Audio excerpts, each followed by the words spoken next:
Hello, and welcome to another milestone episode of Bardic Quest. Last week was our second anniversary. This week is episode 100. Woohoo! We made it! Fun times, good times. Triple figures. Triple figures. Yeah, it feels like a long time coming. Yes, so here is to 100 more, of course. Well, the next 100, hopefully more than 100. Thank you for joining us on this rather special episode of Bardic Quest. And thank you also to those of you who have been with us from the very beginning. 2 years in the making, of course. Yes, so thank you for those that have been following along with us. And for all of the heartache, the horror, adventure, heroics, shenanigans, all of it. Thank you for following along with us and also being very proactive in the YouTube comments and on social media and stuff. It really does. It does brighten up the day, certainly, when you get a little comment to respond to. So thank you for that.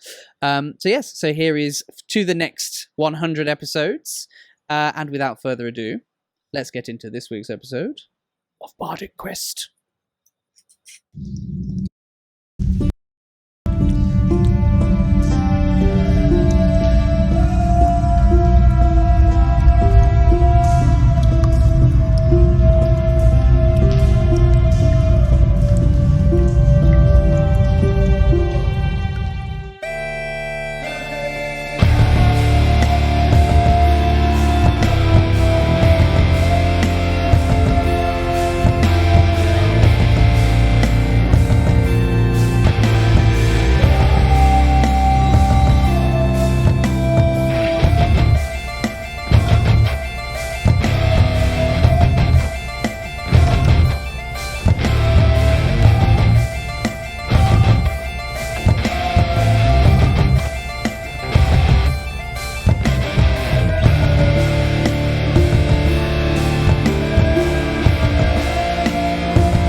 Last time, then, Thorik, with an unconscious Johann in his arms,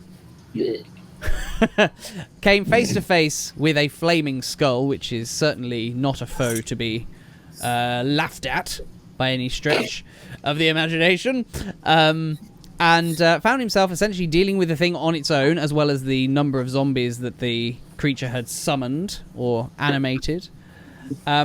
But just as Thorik was settling into what could have been a very difficult solo combat, both Sergei and Saga emerged from various tunnels within the chamber, having followed Johann and Thorik into the mine to help both Thorik and Johann deal with the foes, which, after an intense combat, they managed to successfully do without anybody dying, which is, of course, fantastic news. So we pick up now with our party resting up, taking a short rest in the channel that passes through this very cavern that they had this near fatal encounter. And this channel was dried out. It used to power this large water wheel that is above them. So we are picking up now during this short rest, which is an hour in total. So you get a whole hour with which to enjoy your time, provided it doesn't get interrupted. Is there anything anybody would like to do during this hour of rest? I would like to get out my lute and start playing some music. It's very calming music, but it just means that we get the Song of Rest stuff. So if anyone is to spend a hit die, you can add an extra 1d6 to any healing that you do. I mean, as good as that sounds, is that wise? I mean, we don't know what's in these caves. Could be a very nice quiet song. I'll do a quiet song. I'll try and make it sound like cave noises. The progressive era of your music career. So restful. So restful. Yeah. I would love to take out this strange wand that we found and just see if I can identify it. And this is the wand that you found during your expedition into that cave with When I got my kit off, yeah. Yes. I'm still waiting on that fan art from the...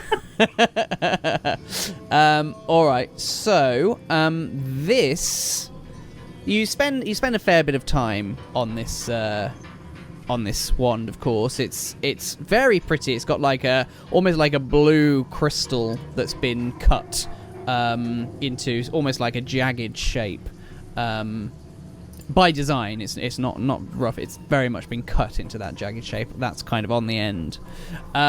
This you believe to be a wand of magic missiles.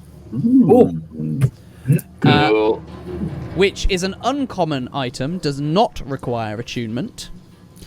It has 7 charges, and whilst holding it, you can use an action to expend 1 or more of its charges to cast the magic missile spell from it.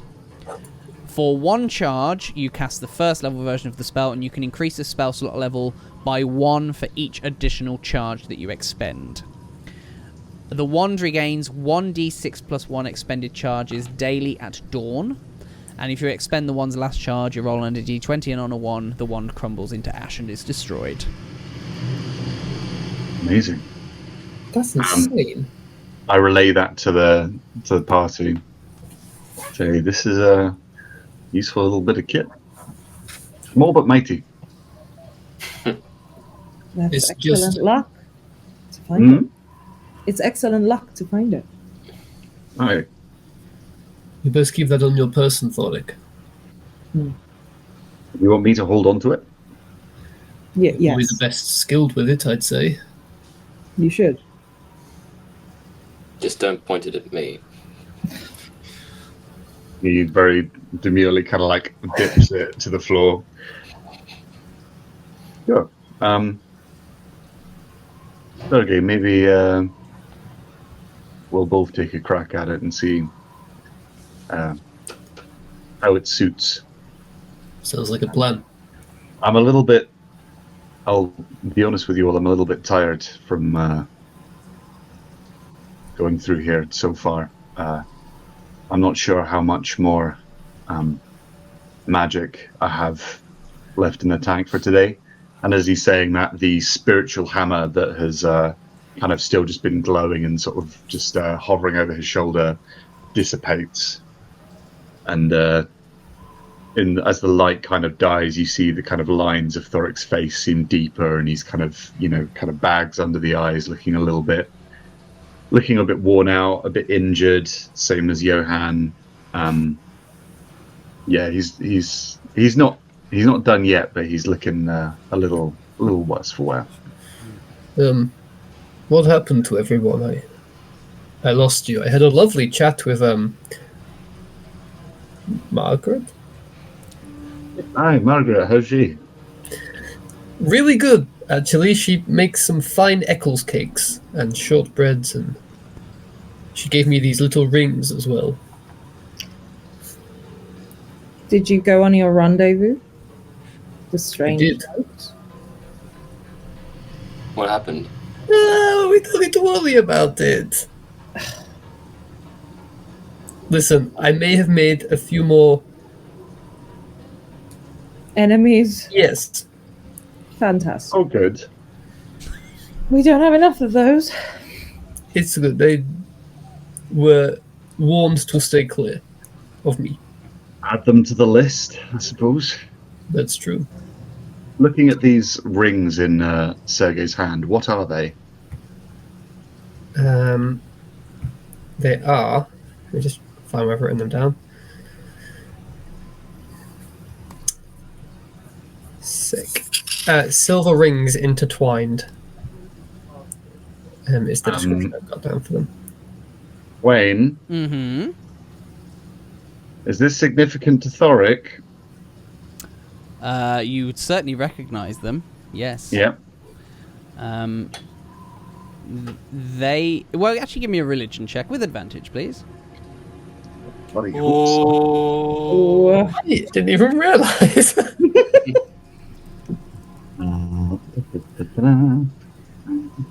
18. Okay. Yes, you are definitely familiar with these. These are essentially... these are a physical representation of the symbol of Berenar True Silver. Thorik sort of, his brows knit together and he's like, where'd you get that? Margaret gave it to me. What? Margaret gave you that? Da, it's like a... I can't really remember. I think it was a gift. What is it?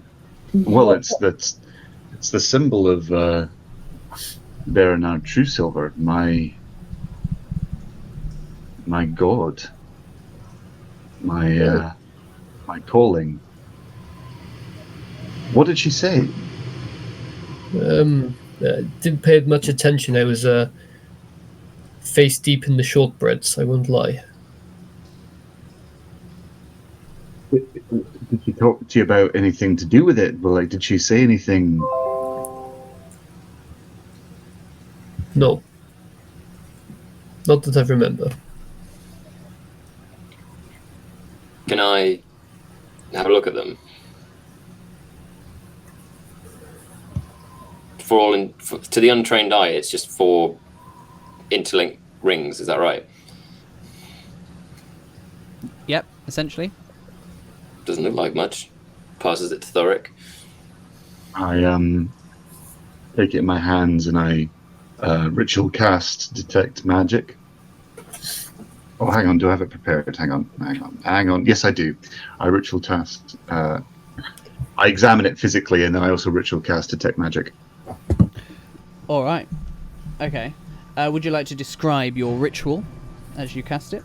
Yeah, just he's physically examining it, and just as he's doing it, the rings on my own hands start to glow, and almost kind of like the light that's cast from the rings in his hands, he's kind of holding it up, using it almost to inspect them from every angle, as this glow permeates the 4 interlinked rings.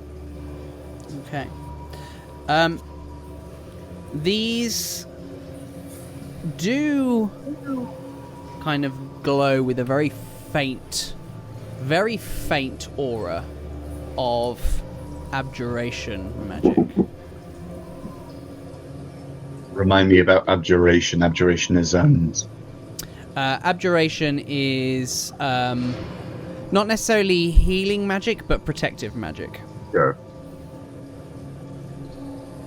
Okay.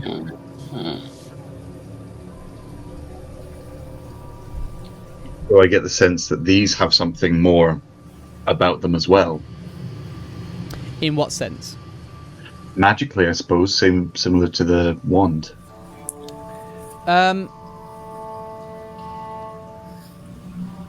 Something identifiable by spending some more time with them. Possibly. It's hard to say. All that you know is that they do have some magical property of some kind. But it's very faint. It's certainly not to the same sort of strength that you are picking up from this Wand of Magic Missile that you also have. And the various other magic items that are in your possession. This is much fainter. There was we found all that evidence of another Fëanor in the area. What? Margaret? Did she say anything? Not to be arrogant, did she say anything about me? Or...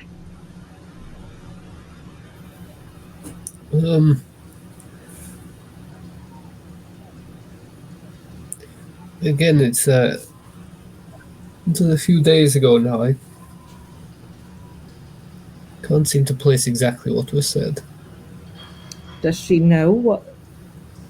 Does she know it's a symbol of Berenar?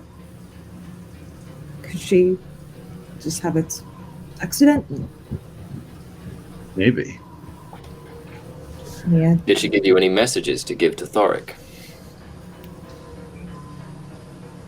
I don't believe so, no. Wayne, did you give me any messages to give to Thorik? Essentially, just words to the effect of "wish him well." What's the effect of wish him well? So she knew you from before? Sorry? I've never met her before. I've gone to. Wait, have I ever met Margaret before being in Phandelver? No. Well, she knew of you before? We wish us You had well. you said you had a famous family. Well, yeah, but like, I've never used my last name.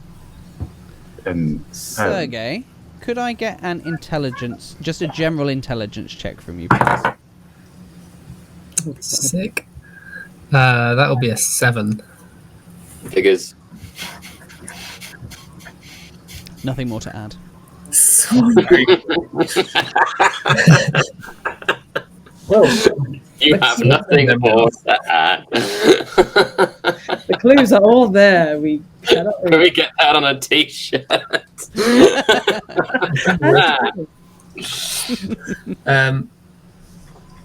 Thorik, did you received a cake? Am I correct in thinking so? aye. Did you ever find out who that was from? No, in fact, I specifically went to Margaret and asked if it was from her, and she said no. Oh, Is that correct, Wayne? That is correct. That is correct. that's It wasn't from her. Secrets. Perhaps she didn't want her identity known. But the card said my last name. She doesn't know my last name. Perhaps she has renounced your path.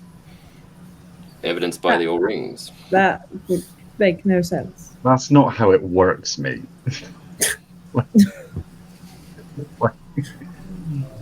People give gifts of rings. It's a sign of goodwill and friendship, protection, that sort of thing. It happens all the time. More in Dwarvish culture because Bernard's more a thing. There are some humans and gnomes that follow Bernard as well, more kind of like as a general pantheon. She's one of the kind of more homely deities of light and home and protection. So there are a lot of people that offer, general multi-theistic honor to her. It's not uncommon, but I've not seen anyone else down this way who's so much as mentioned Bernard, let alone carries symbols of her favour. That may be, but I have a feeling that she knows more about you and the Fëanor than she's letting on. Unassuming. Maybe it's worth having a chat with her, if ever we get back. Are we talking like a chat or like a chat? No, a chat. Oh, okay, yes, sorry. She's given a gift to you, and if she's given it to you, you should hold on to it. Might be useful. I'll do my best. And he gives the rings back to Sergei. While they're sitting, resting, Saga's gonna every once in a while, like, scratch the bite on her neck. He's scratching it like a dog, just with your leg. No! Not yet, anyway. Not yet. She I calls was it like, incredibly flexible, so I guess she's wearing fucking armor to get a fucking leg up there. kind of walks in a circle around where she goes to bed. Gives that a stretch. No, she's just doing. We need to be careful if we go on. We need to find the black spider as a matter of urgency. Of course. And Gundren's brother. Agreed. Still alive. I have a feeling that the Forge of Spells is not far away, if indeed these bellows were used to power it. How much did you two explore? Not much. Yeah. a fair amount. Quite a lot of it at speed while Johann was taking a nap, unfortunately. We should not go back down that way. Ghouls. Big ghouls. Ghouls. Yeah. To that effect, Johann will... He says, and I have a plan for that. He takes out his poisonous kit and begins to busy himself with brewing a coating for his blades in the event that they encounter the black spider. If I don't have my sword, I will need something that can beat him. I will not be helpless again. Can I lean over to Johann and just kind of whisper, what happened to Saga?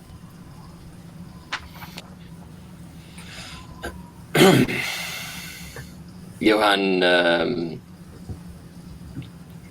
initially pretends he didn't hear him and busies himself with his vials and chemicals, trying to acquaint himself, and then just kind of gives up, and then just gestures him over, and takes his time relaying the events of what happened, because I think he's been turning over the events of what happened in his mind ever since that night, and which probably isn't that far away. It's probably only like 12 hours since.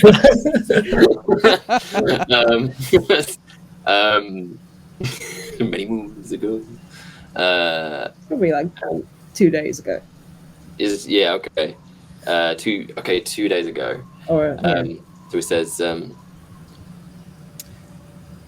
we were camping outside the mouth of the cave, and we were attacked. At first I thought it was just another pack of wolves or dire wolves, but they were led by this creature. Huge. I've read in books of my order of great beasts that could transform between man and wolf, and I've never seen one in the flesh. But there it stood. Thorik and I did our best to find her and to get to her, but we were separated, and the beast bit her before we had a chance. None of us could harm it. Its wounds would close immediately, and I drove my sword into its eye, and then it ran. So, as far as we were aware, Saga was dying. Come morning, she had gone. And Johann kind of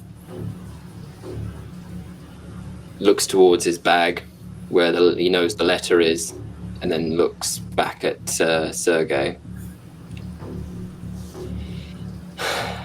And we didn't see her until she turned up just then. And it turns out that she must bear this curse as well, until we find a way to help her. I thought surely there is something you can do, isn't it? As a healer.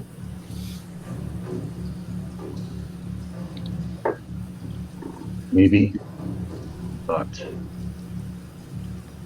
put it this way, it's currently beyond my skill to heal. Maybe with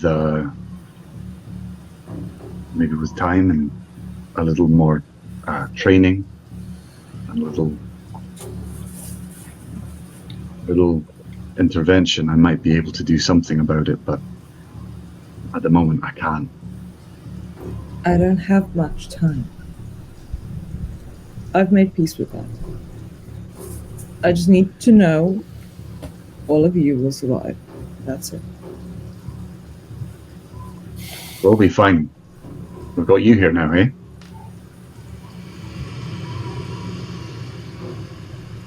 Johann,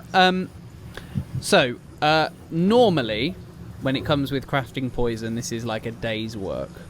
However, on this occasion, I'm going to let that slide. But just so you know, in terms of rulings on crafting poison, that's usually like downtime stuff when you've got like a whole day. But it's a great idea, so I don't want to be like, no, you can't, because you did not read the downtime poison crafting rules. That's just rubbish. But just for future reference, next time you'll have to do it as part of downtime. But for now, do you want to just give me a nature check, please? Adding, if you are not proficient in nature, which I'm not sure if you are, add your proficiency bonus because you are proficient, I believe, in a poisonous kit, right? I am proficient in a poisonous kit. All right, go for it then, please. So nature check plus your proficiency modifier if you're not proficient in nature. Okay. So is that my nature modifier and my proficiency modifier, or just one? Are you proficient in nature? +2 to nature.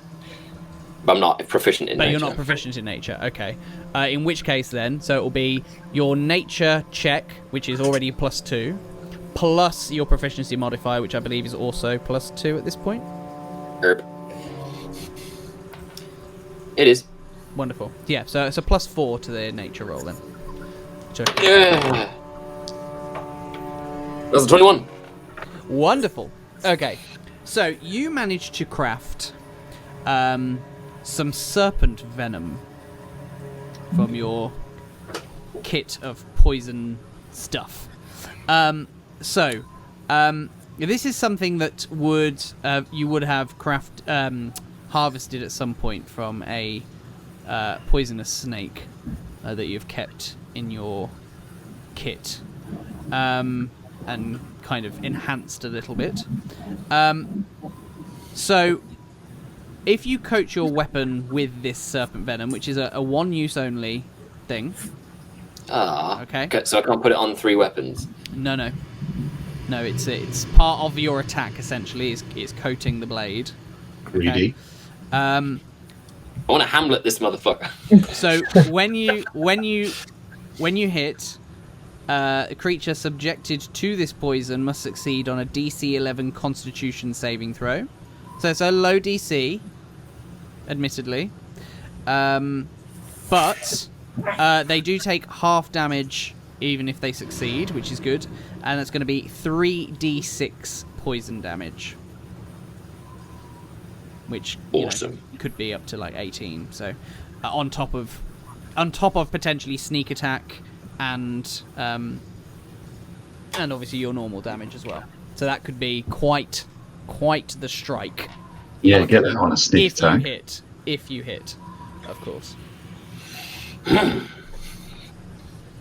All right. Yes, that'll do. Again, normally that would take a day's work for you to produce properly, but on this occasion, you can have it for nothing. Oh, thank you very much. It's amazing that he's quite good at making them, but not very good at recognizing them, as the jar of cinnamon will attest. That's probably your hour done. So anybody that does want to roll any hit dice to recover hit points, please do so now. Extra D6. With an extra Thank D6 you for that. because of the Song of Rest, yes. Yep. I've used 3 and I'm back up to max. Oh, nice. Oh, do I get my do I get my channel divinity back on a short rest? I do. Woo. Oh, hello. Thank you very much. I get my superiority dice back. It's 1d8, which is an 8, plus 1, that's 9, plus another d6. Yes. You got second wind back on a short rest, Saga. Yes. I don't think you used it though, did you? No, I didn't use second one. Oh, 15. I didn't need to, because the Song of Rest and a normal one was. Oh, wait. I can't even get that high because I'm still cursed, because I got to go back down to 21. I mean, So the way it should work, this I don't know actually if you can override your. Actually, no. Do it the way you're doing, actually, because it's easier to track that way. the way you're doing it. I was going to say you can probably tweak things so you don't have to subtract, but actually it's probably easier because if and when you remove the curse, you're going to want to know what your old max was. So yeah, carry on doing it the way you're doing it. Alright, so you are as rested as you are going to be. Certainly you, Johann. Despite your resting, you still feel somewhat fatigued by this cursed curse. My sweet boy. My that is sweet upon boy. you. So, in this chamber that you are in, as you wrap up your short rest, you are in this channel. Above you is the old furnace with the water wheel attached to it. This channel that you're in used to be flowing with water, you suspect, because of the water wheel, and is now runs dry. There are 2 exits from the channel. One headed north and one headed east. But then, of course, there is the actual room itself that this channel passes through, which also has 3 additional exits. There is the one to the south, which you, Thorik, Johann, and Saga came through. There is the exit to the west, which you, Sergei, came through. You'd gone up a flight of steps. And you are aware, Sergei, that there was a doorway down that corridor as well that you've not passed through. Okay. And then there was the exit to the east, which was the tunnel, Thorik, that you were planning to run to when the Flame Skull first spotted you. So there's a lot of exits, 5 in total. Is there anything anybody would like to do? We can tick off one of the exits because Thorik and Johann, you've been through there, right? So you know what's to the south, yes? Oh yeah, that's a big nope. That way. Good. There was a door down to the one to the west, which feels intriguing. Aye. I was thinking the west, or is there a way that we could follow? There's one of the water wheel kind of paths leading sort of up to the west, if my memory serves from your description, isn't there? Like where the channel runs. So yeah, so it's the channel runs to the north and to the east. I may have misspoken if I said west. North and east. I often get east and west mixed up, I don't know why. But yeah, to the north and to the east. Yeah. I'd say maybe west, or like if we could follow the channel north and see where it takes us. Maybe it'd be safer because we're not going to be going through rooms. We'd be going sort of path less travelled. Maybe. I don't know. Willing to try the west? I have a good feeling about the west. Well, not a good feeling. I have a feeling. I suggest that way then. Let's go. The west. So you're going to head west. All right. So you you kind of hop up out of the channel and follow the room through to the tunnel where Sergei entered from. And as you are, whatever you're unwrapping, James. Yeah, Right. it's really loud. Everyone says that loud. I was trying to do something with the rock. So fucking loud. I think You Wayne should do that description muppet. again. I hope there's enough for everybody. I held it really far down. I was like, I really had to. share the wealth, James. Share the wealth. You thought you were being stealthy. Natural 1, sir. Yes. Stealth check. We're just looking at each other, just shaking our heads like, come on, man. the Sergei thing ever. That's all, yeah. What is it? Come on. It's just rock. There's a mute button. Literally cellophane, the crinkliest material on the planet. I do apologise. That's all right. So you hop up out of the channel, and head across the room, past the furnace, to the tunnel from which Sergei emerged only an hour ago. And this tunnel leads... at this point, by the way, what are you doing for light? Because at the moment, Thorik is the only one of you with dark vision. Okay. You have cast light. I cast light on my shield. Wonderful. So this is lighting up the entire furnace room as you move through and head towards this western tunnel. As you pop your head in, this is a 10-foot wide tunnel, and you can see there's kind of a branch of this tunnel. There's steps leading down to the south and a door directly in front of you. Continue going west. If it went south, that might lead us back to the ghouls. Yeah. That door.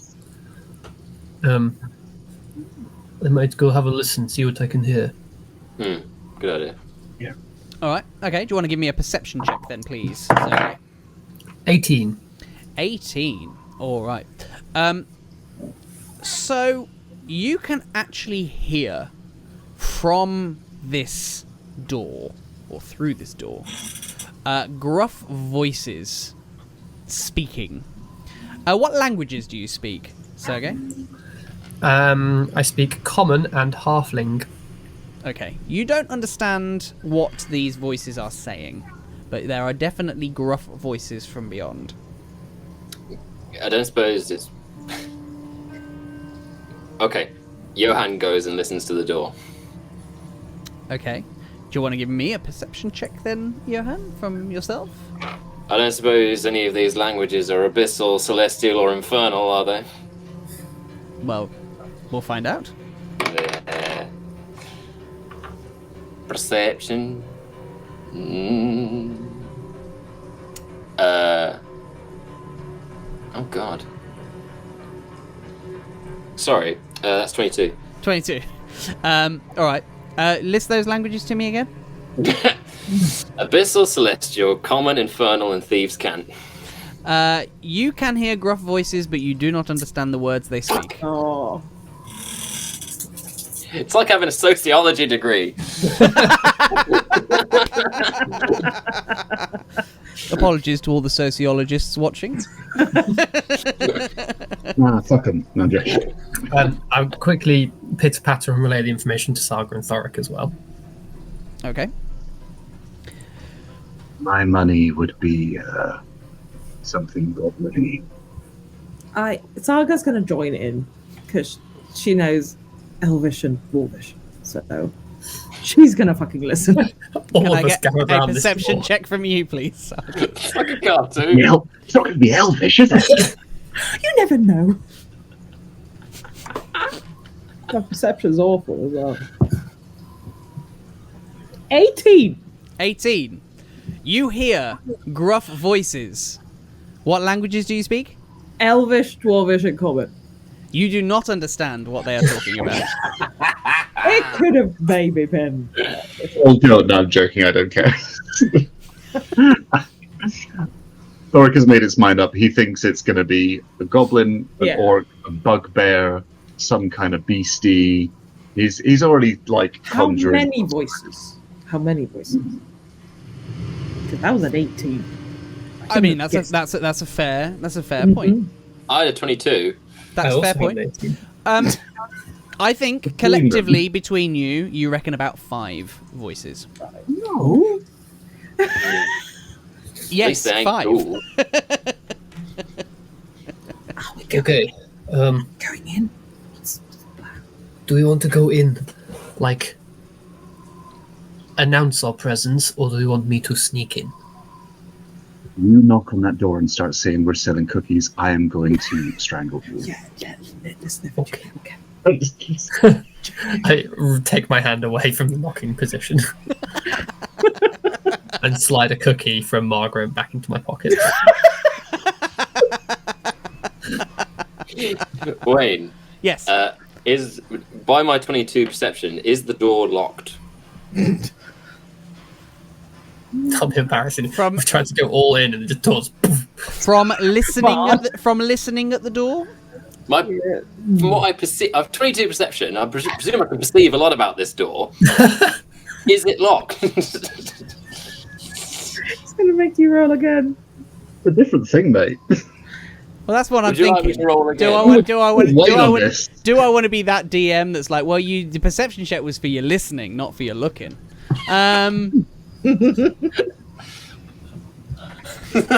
Lord knows I can't do both. Well, that's what I mean. Do I want to be that DM? Well, it's not going to rely just on your listening, surely. So I think we can take the 22 perception. Thank you, merciful Lord. I have an idea. I'd say that the door looks to be locked. Okay. I have thieves' tools. I can unlock this door. I have a mage hand. I could knock, and we could all be back that way. Don't need to knock. I can unlock it. Very well, I might add. I've been doing this for years. You've lockpicked like once. I know. I want to use it. It's like my languages. I've got all these skills that I never get the chance to use. I mean, you chose badly with the languages. Just say. Thieves' tools come with you, the rogue. I don't think we should judge each other's choices. Mistakes got have been made. disguise. We're getting distracted. What is our plan? Yeah. You pick the lock. We burst in and take names. Yeah. Okay, if we're bursting in and taking names, do you two, Thorik and Saga, want a bit more of a boost? Oh, you mean like a boost? Or is that a short joke? Yes. Okay. Well, I believe in both of you, and I'm going to touch both of their arms, and I'm going to cast Heroism at 2nd level, meaning that at the start of each of your turns, you will get 3 temporary hit points. 3 temporary hit points. It's a little boost. Okay. Thank you very much. I feel so heroic. You're imbued with bravery. Until the spell ends, the creature is immune to being frightened, gains temporary hit points equal to your spellcasting ability modifier, which is a +3. At the start of each of its turns, when the spell ends, the target loses any remaining temporary hit points from this spell. It lasts for up to a minute. All right. Thank you. We both start swaggering. If we're immune to fear, we're like, yeah. Yeah. Don't worry about this one, lads. You take a load off. So you are currently that was. concentrating on your heroism Yes. spell, Sergei. Johann scowls and cursed. Unlock the door, I've only got a minute. I'm unlocking the door. Pick the Oh, lock, alright. you damn rouge. Can I get a dexterity check then, please, plus your proficiency modifier for your thieves' tools? Dexterity check.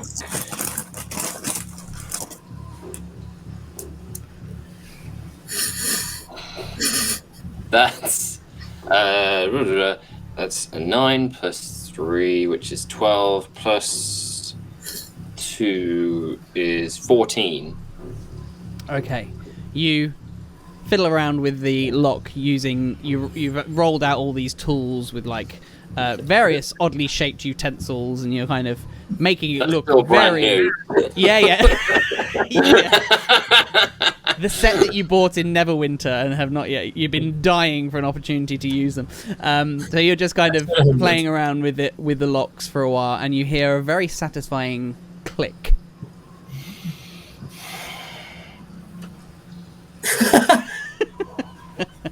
Put stuff away.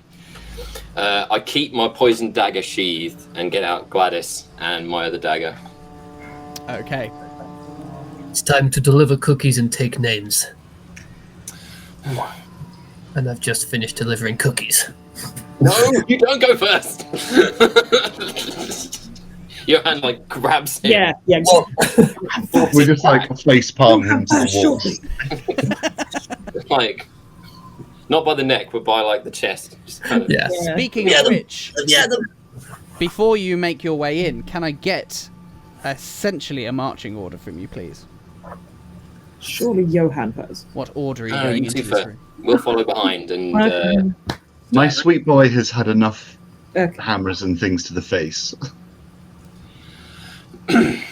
I'll go first then. So we're going to go Saga, Mm-hmm. Thorik, then Sergei and Johann. Yeah. Duh. All right. Yeah. Okay, so Yeah. Saga then, I presume you are going to open this door. And as you push against the door, you feel an odd resistance. It's fucking barred, is it? Well, it's not necessarily barred because it's been unlocked, but there's definitely something stopping you from opening this door. Okay, I'm gonna do a good old shoulder. All When right. I help Saga, can we literally charge the door and hopefully knock whoever is behind Yeah. it flying? All right. Saga, could I get a strength check then, please, with advantage for the assist from thank Thorik? you. Let's go. Let's go. 14. 14. Unfortunately, this door does not budge. Fuck off. I'm not gonna be defeated by fucking furniture. But presumably at this point, whatever is in that room is probably aware of your presence now. Okay. Have we got anything we can chuck in there? I have a mage hand. Anyone else? So we've given it a good old shot. Is there any noises, commotion coming from? Do you want to give me a perception check, please?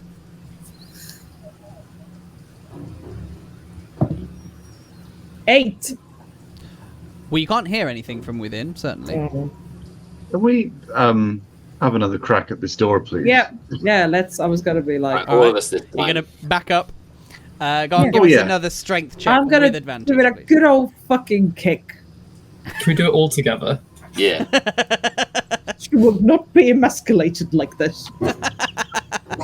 All right. Yeah. Strength check with advantage then, please. And a 1. And a 2. And a 3. Come on. Natural fucking 20, 25. Nice. Hey. Okay. You all back up and charge at this door once again. It is a stone door, so it, you know, like all the doors in this place, so it takes a good push in.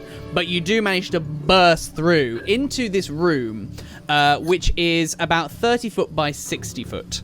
Okay, it's quite a large room. There are old stone bunks lining the walls, which is lit and heated by a glowing iron brazier in the middle of the room.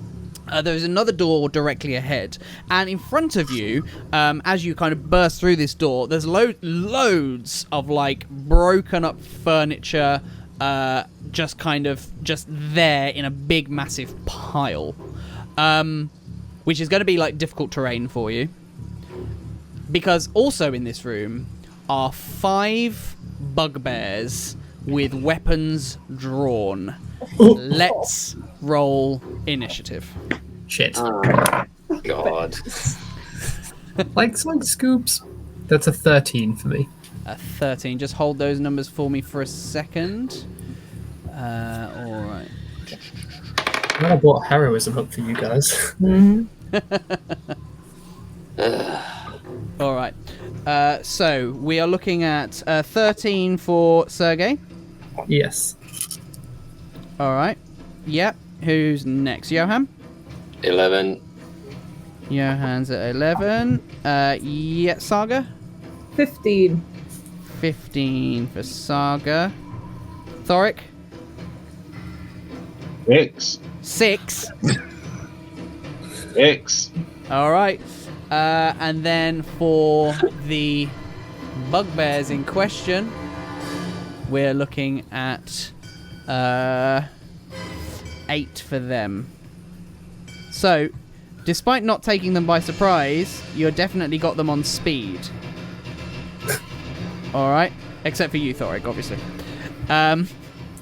So the order is going to go thusly: Saga, Sergei, Johann, the bugbears, and Thorik. Okay. So, Saga, what would you like to do?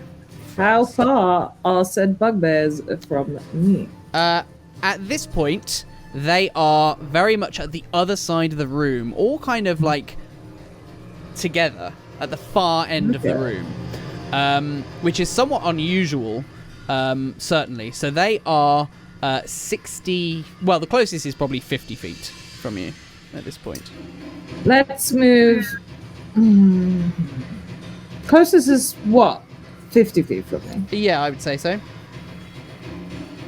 I will go 25 feet and then shoot my crossbow. Oh. All right. Don't you start. Sit down.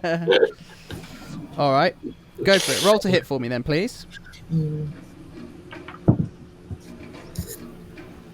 18 to hit. An 18 to hit is going to hit as you charge in, firing off your crossbow. Roll damage for me.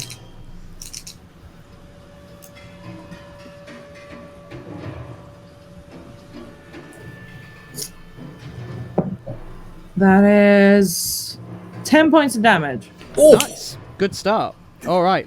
Okay. So your crossbow bolt flies across the room and just catches this bugbear in his side. Not quite embedding itself, but just kind of a glancing blow. So it kind of flies through the other end and leaves a little bit of a gash, shall we say, in his side. Anything else you'd like to do? Any bonus? Not yet, no. All right, Sergei, you're up. What would you like to do? The same bugbear. I'm going to come in and I'm going to cast Vicious Mockery. So I'm going to come up just about 5 or 10 feet behind Saga, and I'm going to say to it, despite what some bugbears have been saying about you, I thought you took that very well. As you cast Vicious Mockery. Yes, please. Can I get a Wisdom saving throw? 13. For 13. All right. Which it fails. Oh, okay. So it's going to take 3 hit points of psychic damage. Okay. And it will have a disadvantage on its next attack roll it makes before the end of its next turn. All right. Okay. Lovely. All right. Cool. That's my full go. I won't do anything else. Wonderful. Johann.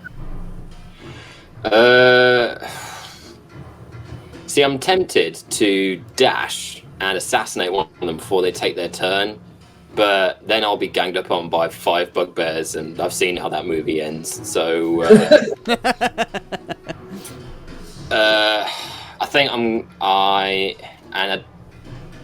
gonna hang back. I'm gonna stay behind my 2 armored, muscly compadres, and I don't have anything I can throw either, and I don't want to use my poison yet, and I want to keep my 2 weapons, so I'm gonna use. Can I? No, I don't want to hide either. So I'll hang back and ready in action just in case one of them charges forward, so I can protect my compadres. So are you going into the room or are you staying in the corridor? I'm going into the room, but I'm staying very much on either Thorik or Saga's flank. Thorik's still in the corridor at the moment. Then I'll stay on Saga's flank. All right. So basically, you're between Sergei and Saga at this point, then, essentially. Yep. Just behind Saga, ever so slightly. Yep. Right. I tell you what, I'll ready in action. There you go. And what action are you going to ready, and what's the trigger? One of the bugbears engaging Saga, and the action is stab. All right. Lovely. Bear that in mind, just in case that happens, and remind me when it does. All right. So then we actually have the bugbears now at this point. So this same bugbear that you have attacked, will start with him. He is going to charge towards Saga to engage with Saga. So Johann, would you like to take your triggered action? Yep. So you're going to attack with your sword against this bugbear, yeah? If I had one. Gladys, I'm guessing. Oh, sorry, not yeah, Gladys. Gladys or Doug. What happened to your sword? He Got stuck in a werewolf. got Yeah. off that ran away. We don't like to talk about it. We very much like to talk about it. Okay, about So it. you bargained for our lives, but did you bring back Johann's sword? I didn't find it. Okay. We'll tell him he'll be reunited with it very soon.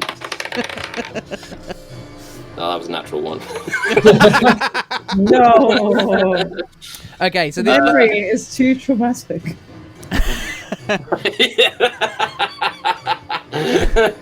Johann reaches for his. Oh.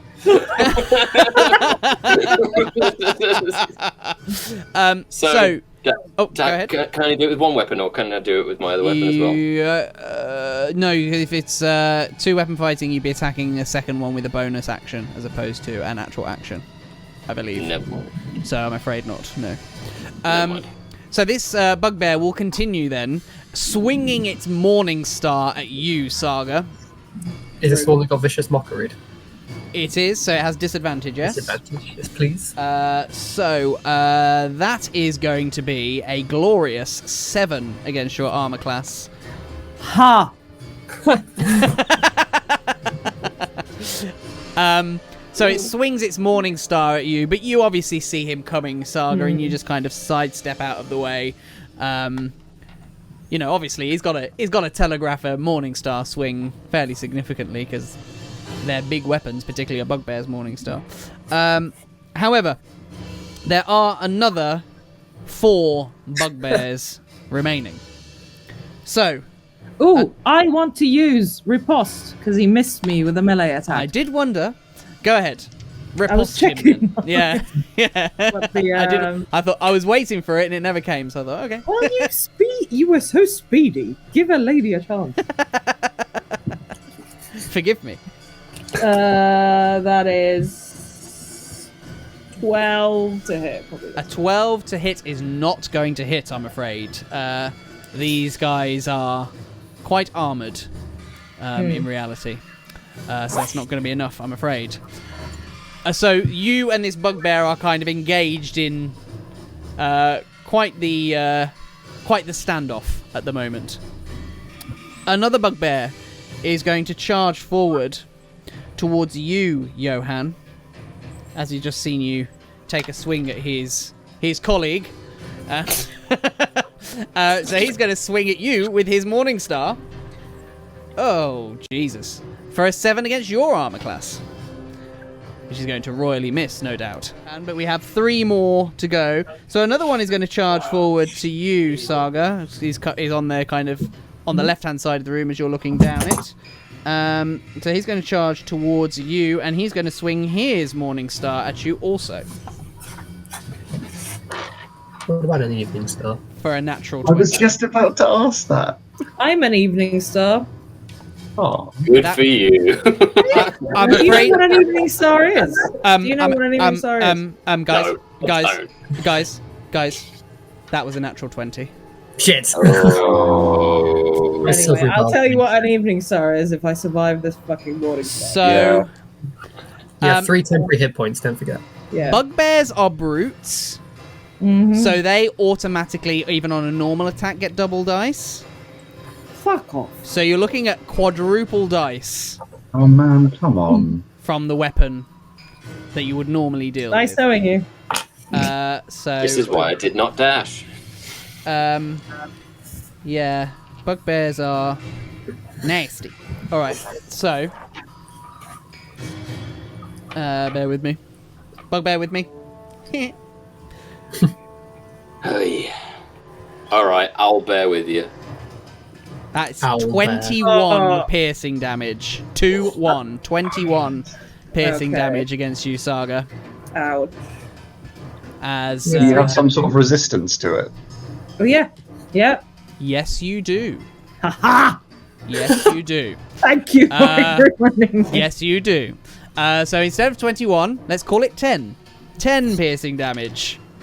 So technically only lose 7 hit points because of the 3 temporary. Yeah. Also true. That's maths, folks. Yeah, I mean, From 21 down to 7, that's Yeah. We'll that's a take it. third, which is not My bad. party's on my side. I love it. All right. Let Great. her live. However, that's only Bugbear 3 of 5. Another Bugbear is going to charge down the room towards you, Johann. And he's going to swing his Morning Star at you. I shit you not, another natural 20. Shit. Oy. Uh-oh. Oh boy. Oh dear. I have no such resistance, No. nor do I have heroism, and I'm cursed. Oh. Go on. Say it. 19 piercing damage as this Bugbear swings its Morning We need to Star start running. and strikes you right in the kind of the torso, Face. in the stomach, All right. knocking the wind out of you, and also you feel like your leather armor just buckle underneath the spikes on this Morning Star. So there's like holes in your armor and a little bit in your torso too, I might add, which are starting to bleed significantly. We have one more Bugbear left to go, No fucking hell. which is on the left-hand side of the room. So it is going to charge in towards Saga and swing its Morning Star at you for 13 against your armor class. That's not it.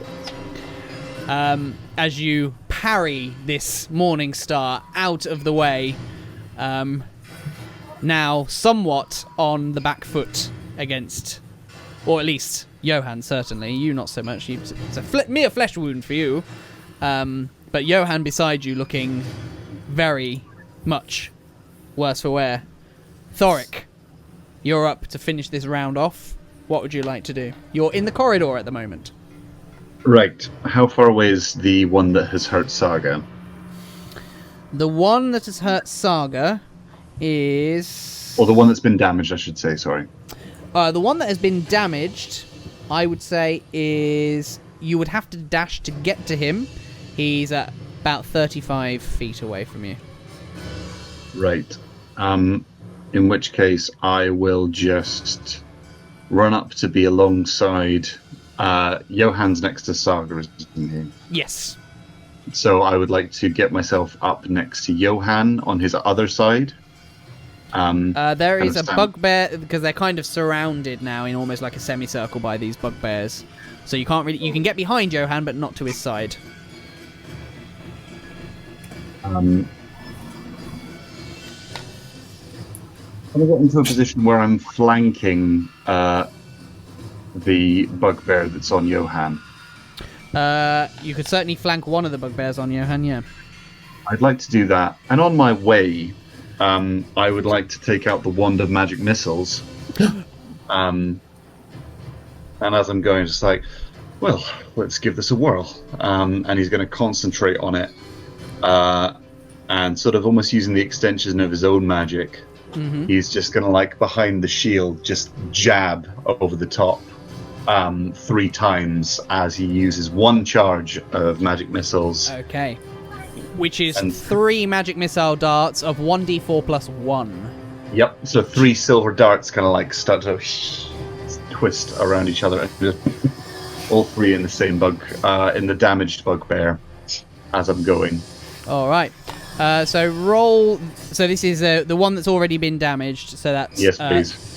1d4 plus 1 for each dart, automatically hitting. Indeed, so 6, 4, good. That's 6. 9.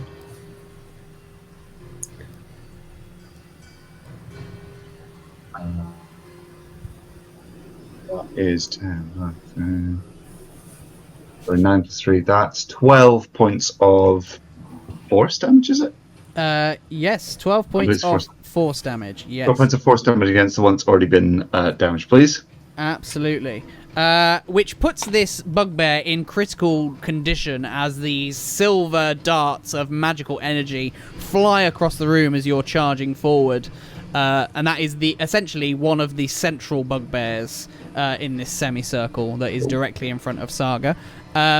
He's not. He's still on his feet, but he looks very much worse for wear, in about as good a condition as Johann at this point. What would you like to do? Thanks, Wade. Oh, It's all right. in his kind of forced heroic voice from the spell, he's going to just say, "Concentrate on them one by one. We'll take them out. Don't you worry." He doesn't quite believe his own heroism, but he's feeling particularly heroic from the spell. All right, and that's your turn done. Yes, please. All right. So that brings us to the top of the round. We're now in round 2. Saga, you are up. You are surrounded by bugbears, except for behind you. So they're like in a semicircle around you. You also get your 3 temporary hit points back. Yep, thank you, James. Your 3 temporary hit points back because of heroism, which lasts They keep for... coming. I'm going to say you've probably got a half, like 30 seconds of it left, because it took a bit of time to get through the door after it was cast. So let's say you got 30 seconds. At this point, call it 24 seconds. So 4 more rounds. 4 rounds. Okay. Well, the one that hit me, I'm gonna go for that one. Okay. Which is number 4. So not the damaged one, not the one that's in critical condition. Oh yeah, I should have gone for him. You can go for him if you like. I mean, that's not gonna hit. That's not going to hit. That is a 8 action surge. Yes, go for it. Just to clarify, is this the one in critical condition or the one that hit you? The one that hit me. All right. That's Cool. I'll go for that one.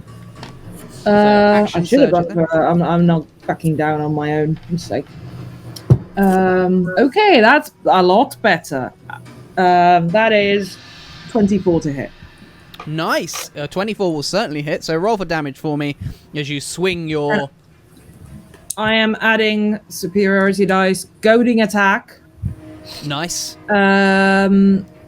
Target must make a wisdom saving throw. Okay. Does your failure, goading he has attack add the number to disadvantage. the damage? Or not? Yep, I add a d8 to my damage, and he has, if he fails my wisdom saving throw, he has disadvantage on all attack rolls against attacking anyone else but me. All right. Let's do the damage first. Okay. So that is not bad. That is 6, 8, 11 plus 13 points of damage. 13 points of damage. Nice. Okay. All right, and then it's a wisdom saving throw from him. Yep. Which he fails with a 3. Ha! Yeah. So He now has, if he attacks anyone else than me, he has disadvantage on all attack rolls. All right. Okay, great. Would you like to describe how you are goading him with your goading attack?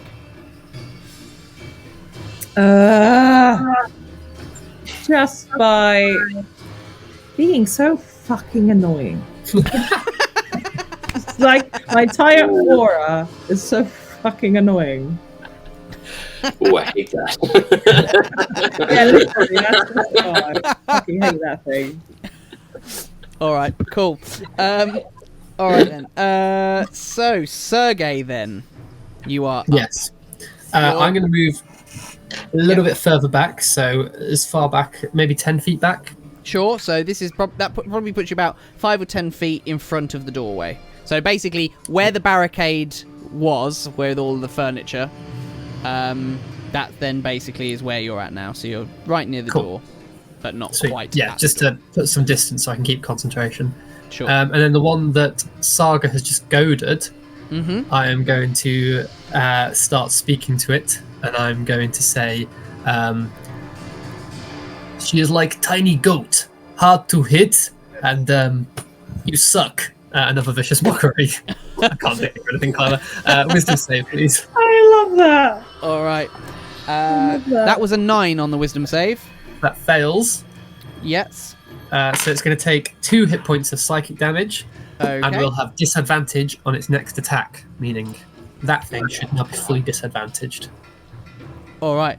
So basically, there's nobody it can attack without disadvantage now at this point. That's what we'd like to hope. And then I would also like to. I'm really going to buff you up as much as I can, Saga. I'm going to go, you can do it, tiny goat! And take a bardic inspiration for that. Tiny goat. Thank you. I don't know. I fucking love, in real life, I love goats, so I this is bringing me joy. All right then. Is that you done then? Yeah. That is me done, yes. Johann. Yeah. You are really in the shit right now with 2 hit points. Yeah. You are surrounded by bugbears. Yeah. What would you like to do? Go out in a blaze of glory is what I'd like to Oh, do. hide is an option. Well, It sure is. you've got to be out of sight, and he's got to get away first. But You've got yes. flanking, right? It's disengaged. I think Johann's turned away from a fight once in this cave, and he's not about to do it again. Oh, Oh boy. So he figures if this is the end, then it will be such an end as to be worthy of remembrance. get your healing ready. So the one that hit me, Yes. come here, you slag. So like, Johann readies himself into his tallest that he can possibly be when he's this hurt. And wait, if I attack this here bugbear, your Saga's sort of in front of me to the side, is she not? More to the side than in front of you, to the side, but yes. Basically, what I'm getting at is Saga within 5 feet of this here Yes, she bugbear? is. Sweet. Would he get advantage on the one that he's flanking with me?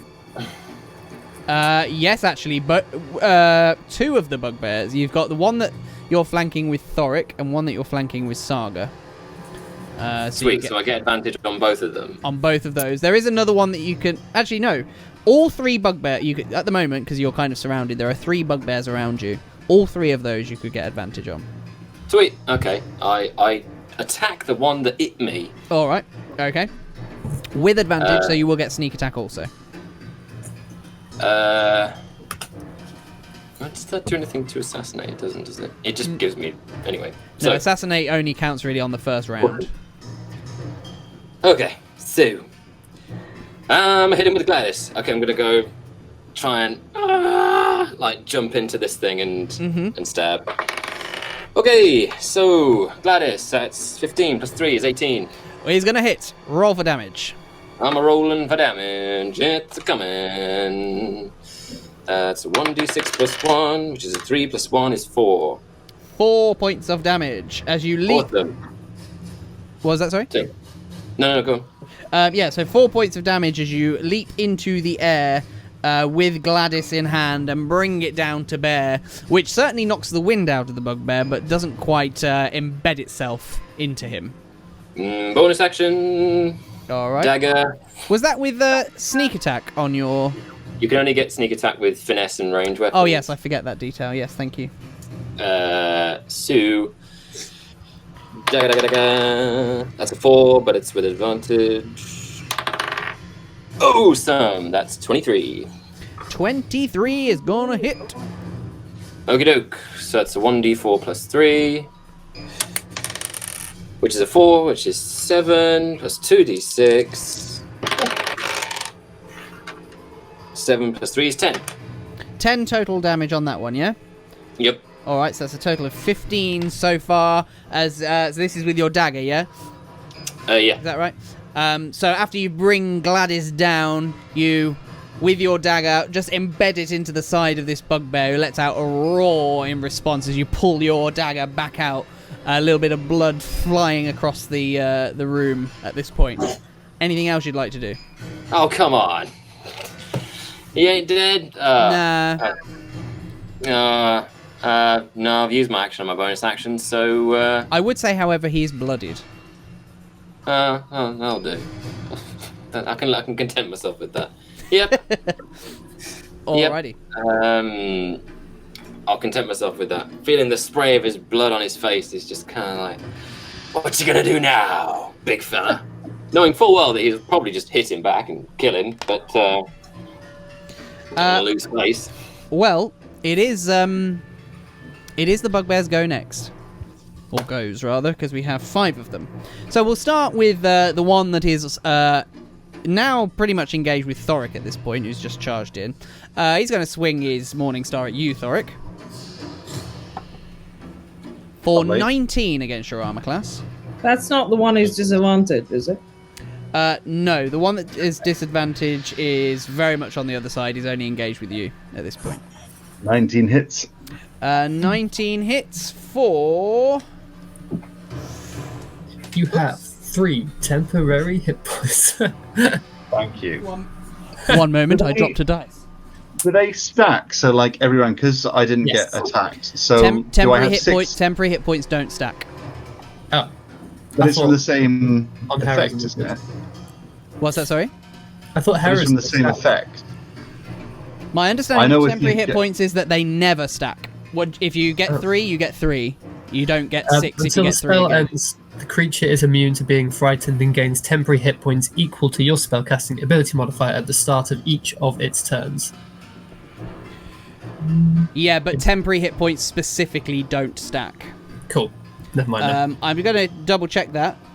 By the way, that was 7 piercing damage again from that Morning Star Thorik. But let me just quickly look up temporary hit points. But I am 99% certain they do not stack. I'm either looking at Either way, it would have come at the start. 4 of or anyway. 1. 1. Bear with me. This is, to be fair, fairly important. So don't mind looking this up. 198. But they'll have stacked Player's while we're handbook. doing things, so... No, I don't think you can. You Temporary cannot. hit points.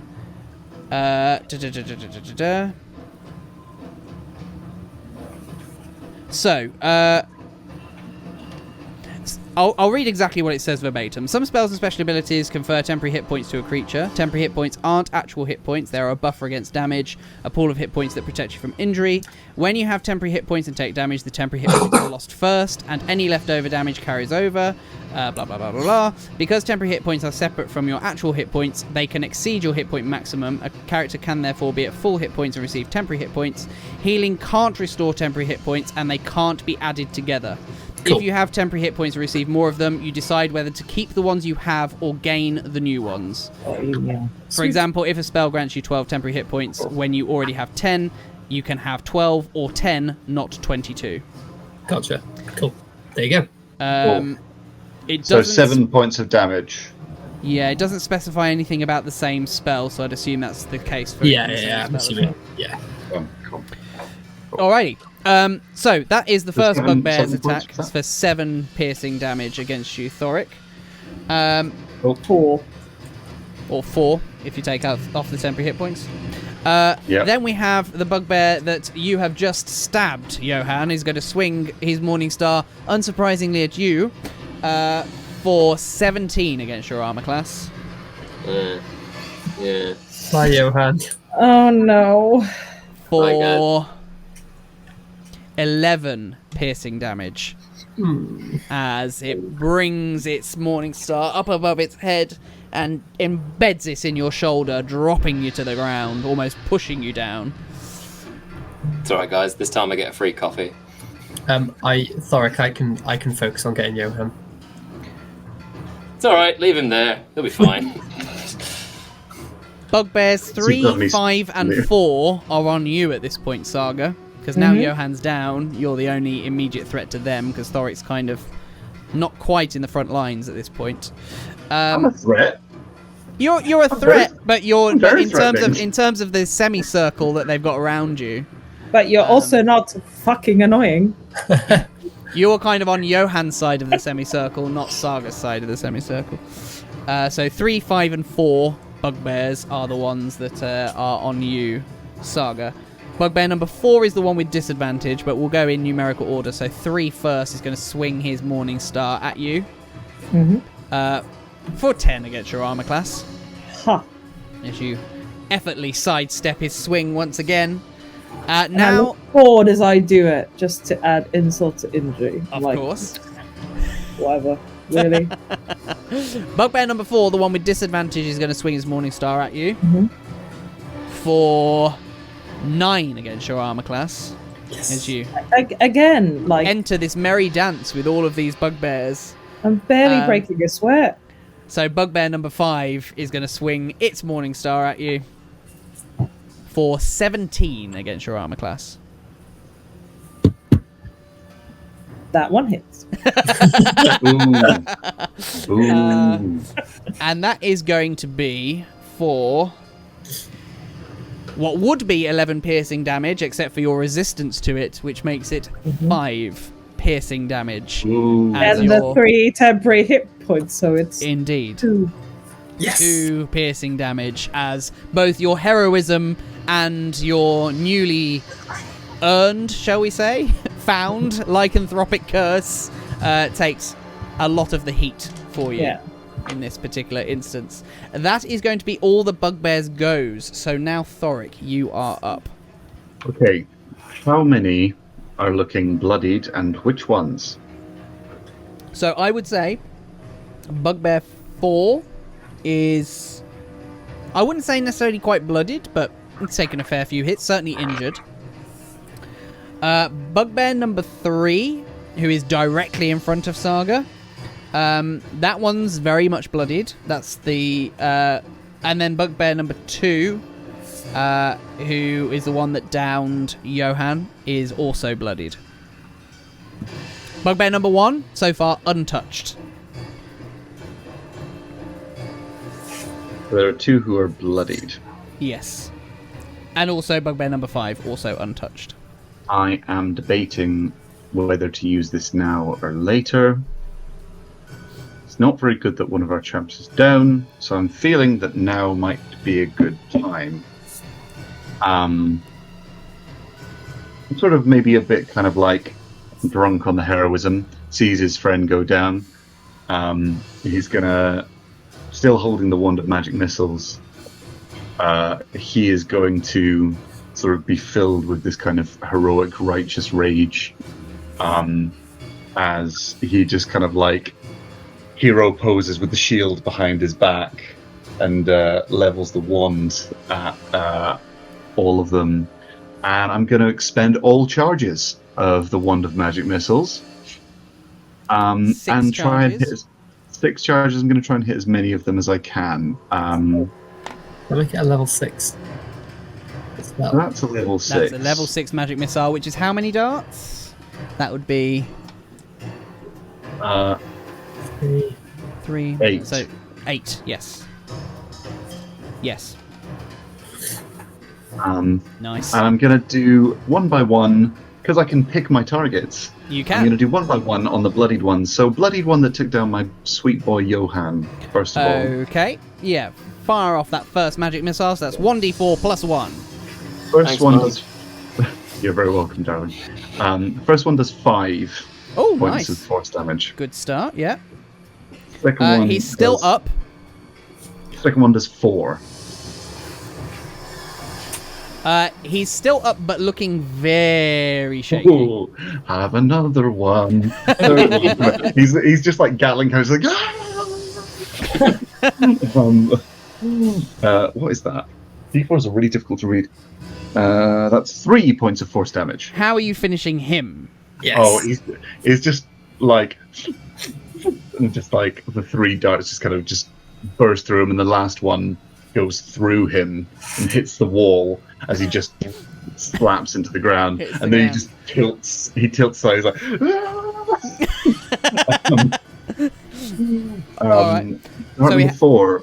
Sorry, go on. So we have Bugbear number 4, who's on the far side of the semicircle from you, or Bugbear number 3, who is directly in front of Saga. Which and one looks of the more 2, bloodied? Bugbear number 3, the one directly in front of Saga, looks worse. Bugbear number 3, please. Calm down. Cashier number 3, please. That's 2 points of force damage against him. All right. Don't know. How are you finishing him? Oh, wow. Again, just like flicks it and just darts straight through the head. Just All right. right through Silver Dart. He goes down. So by my count, you have 4 darts left. I do. So the next one who looks most Is number 4. bloodied. Number 4. He's at the far Over end. Number 4, please. All right. Oh, that's another 4. That's 5. Oh, nice. Okay. He is now definitely officially bloodied. Who on the next one? How much, sorry? 2. 2. Puts him now, I would say, at critical condition. And 3 points of force. Still critical condition, not quite enough to take him out. Last one. He's just last dart. Oh, there it goes. Are you sure you're not a barbarian? This is like me. Where's my D4 gone? In this Oh, crucial no. moment. No. That's right, I found it. I was like, otherwise my foot's going to find that. 4 points of force damage. How are you finishing him? Oh, Oh, he's just this whirlwind. His shield's coming through. He's just zapping everyone. The darts just flying through people. It's all kind of happening. The sort of like heat seeker missile, sort of just going through the air, and then flying into these people. The wand's just like getting hotter and hotter in his hand, just glowing, and like sparks coming out of it, and just sort of going into different directions.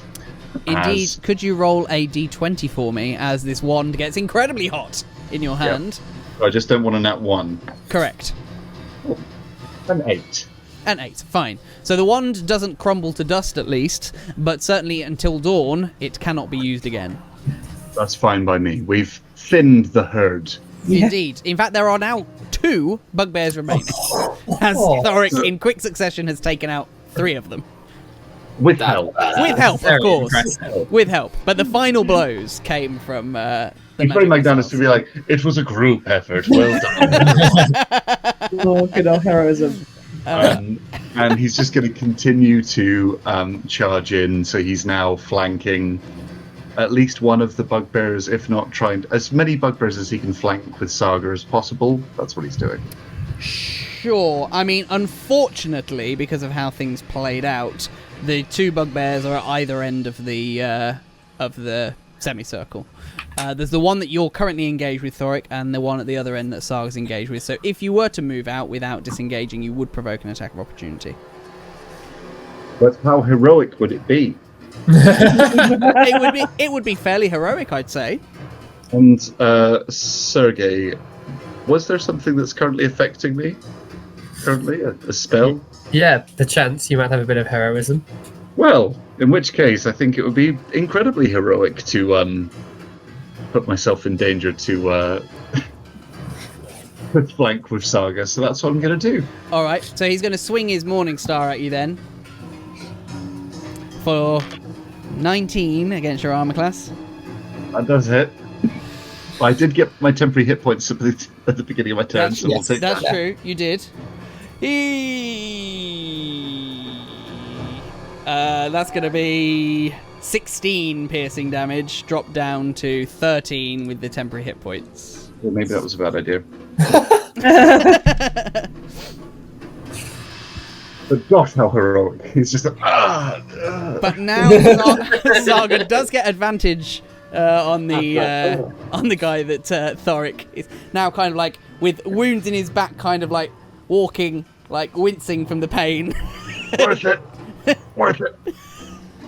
As you engage then with this other bugbear, leaving the other bugbear number 1 that you were engaged with at the other end of what was a semicircle.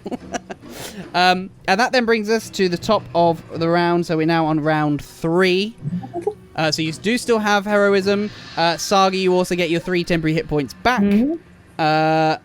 Thorik has just joined you to deal with bugbear number 5. What would you like to do? Very Well, quickly. If I'm engaged with bugbear number 5, let's deal with bugbear number 5. All right. Bardic Inspiration, I've just checked. I have combat inspiration, which means you can add it to the damage. Ooh. if you wish. It's only a d6, but it We could be. shall. Oh yeah, because you are of the College of Valor, yes? Yes. Yes. Also, I think you can add it to your AC if you get attacked as a reaction.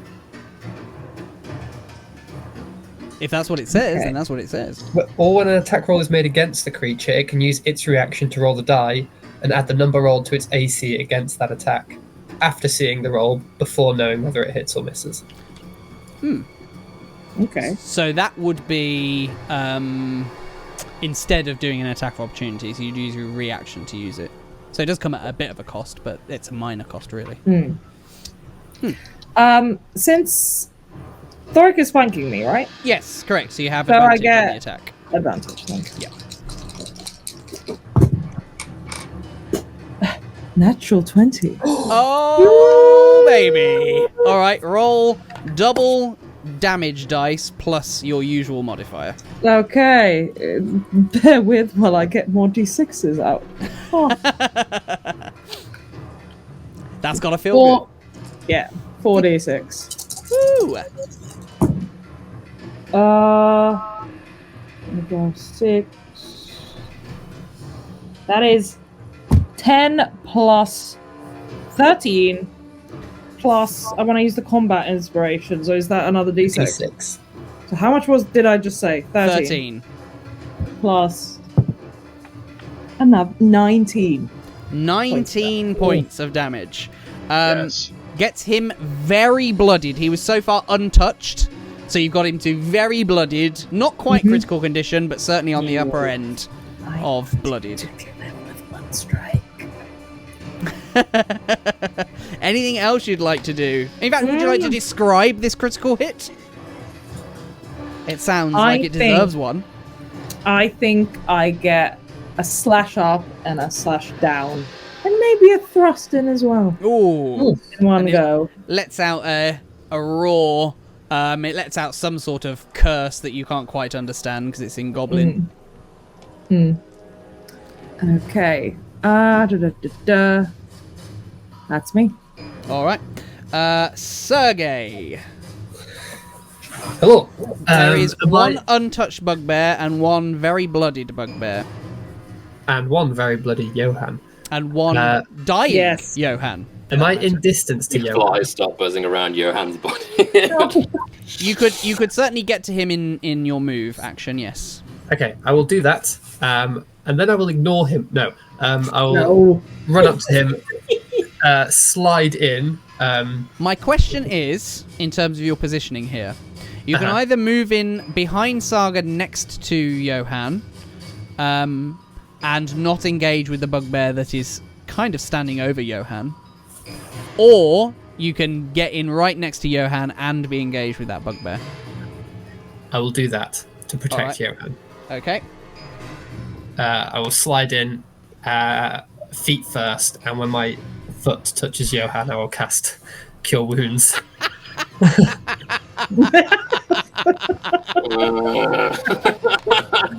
All right. Only at first level, so you're gonna 8. You're gonna recover 11 hit points, Nice. Very nice. Whoa! Whoa! which is And- like half your hit points, right? Make a healer of you yet? And you watch as Johann, those puncture wounds in Johann's stomach just kind of almost sew themselves up. The armor, not so much, but certainly the wounds do. My armor's you- not broken, is it? It's still. No, it's still functioning, but Okay. there's still puncture holes there. It's not mending, it's just cure wounds. So you still got holes in your armor, but the wounds are no longer there, and you wake up with a start, with Sergei's foot kind of on your cheek. Thanks. You're welcome. And then I'll obviously get up and just kind of put myself in between, draw my rapier and put myself in between the bugbear and Johann. Nice. Johann, you're up. Now, you are prone currently, so you would need to use half your movement to get back up again, unless you Yeah. wanted to attack with disadvantage, which is not advisable, of course. Nah. What would you like to do? I don't know if I even awake with a start at this point. I think I'm kind of used to this feeling. There we go. So I'm kind of up and about, And then once again, look at the bugbear in front of me. I am not finished with you yet. And kind of. That's not the one that. That's not the one that attacked you. The one that attacked you has been obliterated by magic missile. This is a completely different bugbear. They all look the He doesn't same. know that. Days. Just come back from the brink of death once again. So I'm just fine. I'm gonna and do this and do the same to him. Try and embed it in the top of his bugbear head. Embed Gladys in his skull, and then drive the dagger up from the butt. Do one of these, you know. Now you are going to get advantage because Sergei has kindly helped with flanking.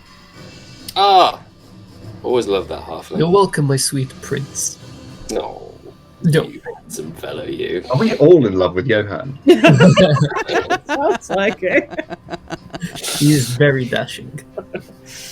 It has been remarked upon. I don't suppose the armor of 11. No, I get advantage. advantage. So that's 16. Come on. Will hit with Gladys. Splendid, splendid, and splendid. Marvelous. Okay, then that'll be a d6 plus 1. That's 2 plus 1, just 3. How's that do? 3 damage. Yep. You don't get sneak attack because it's Gladys. That's right. Noob. All right, so 3 damage. You manage to catch this bugbear somewhat off guard, at least for a brief moment, as you swing Gladys past. As it tries to block, it's almost like too slow as you manage to get Gladys on the inside, almost uppercut, right up against like the shoulder joint. Doesn't quite penetrate, but again, you hit it with some bloody welly, sir. Which certainly throws it off centre for a brief moment. As Hit him with a welly. as it's That might be my favourite phrase of the day. He's a bloody welly, is what with he some is. bloody welly, as it starts frothing at the mouth in anger at you. Anything else you'd like to do? Brush your teeth, bugbear. Okay, I'm gonna use my bonus action to stab it in somewhere vital. And that's... Well, I'm gonna roll again, because I have advantage. Oh, 14 plus 5 is 19. 19 is gonna hit. Roll for damage. Let's do... So that's 1d4. Plus 3, so that's 1 plus 3 is 4. And is Sergei within 5 feet of said bugbear? Yes, he is. Extended. Ooh. So that's 1d4 plus 1 plus 3 is 4 plus 11 is no. 11 plus 3 is 14. No. Yes. No. 4. Yes. 15. 11 plus 4 is 15 because it was Yes. 1 on the d4 plus 3. So it's 15. 15 total. That's including your normal damage plus sneak attack, yeah? Yes. So 15 total damage gets it to critical condition. It's still on its feet, but one good hit could potentially take it down at this point, you suspect. Anything else you'd like to do? I guess you're probably out though, aren't you? If I am in a position to, Yep. I'm gonna spit in its face. And again, at this point now, it is like it almost in a frenzy, wanting to strike at you in its anger, as it is really not in a good way. But it is its go. And so it's going to swing its Morning Star at you, Johann, for a 7 against your armor class, as you sidestep casually away from this swinging overhead Morning Star, much like the blow that took you down the first time.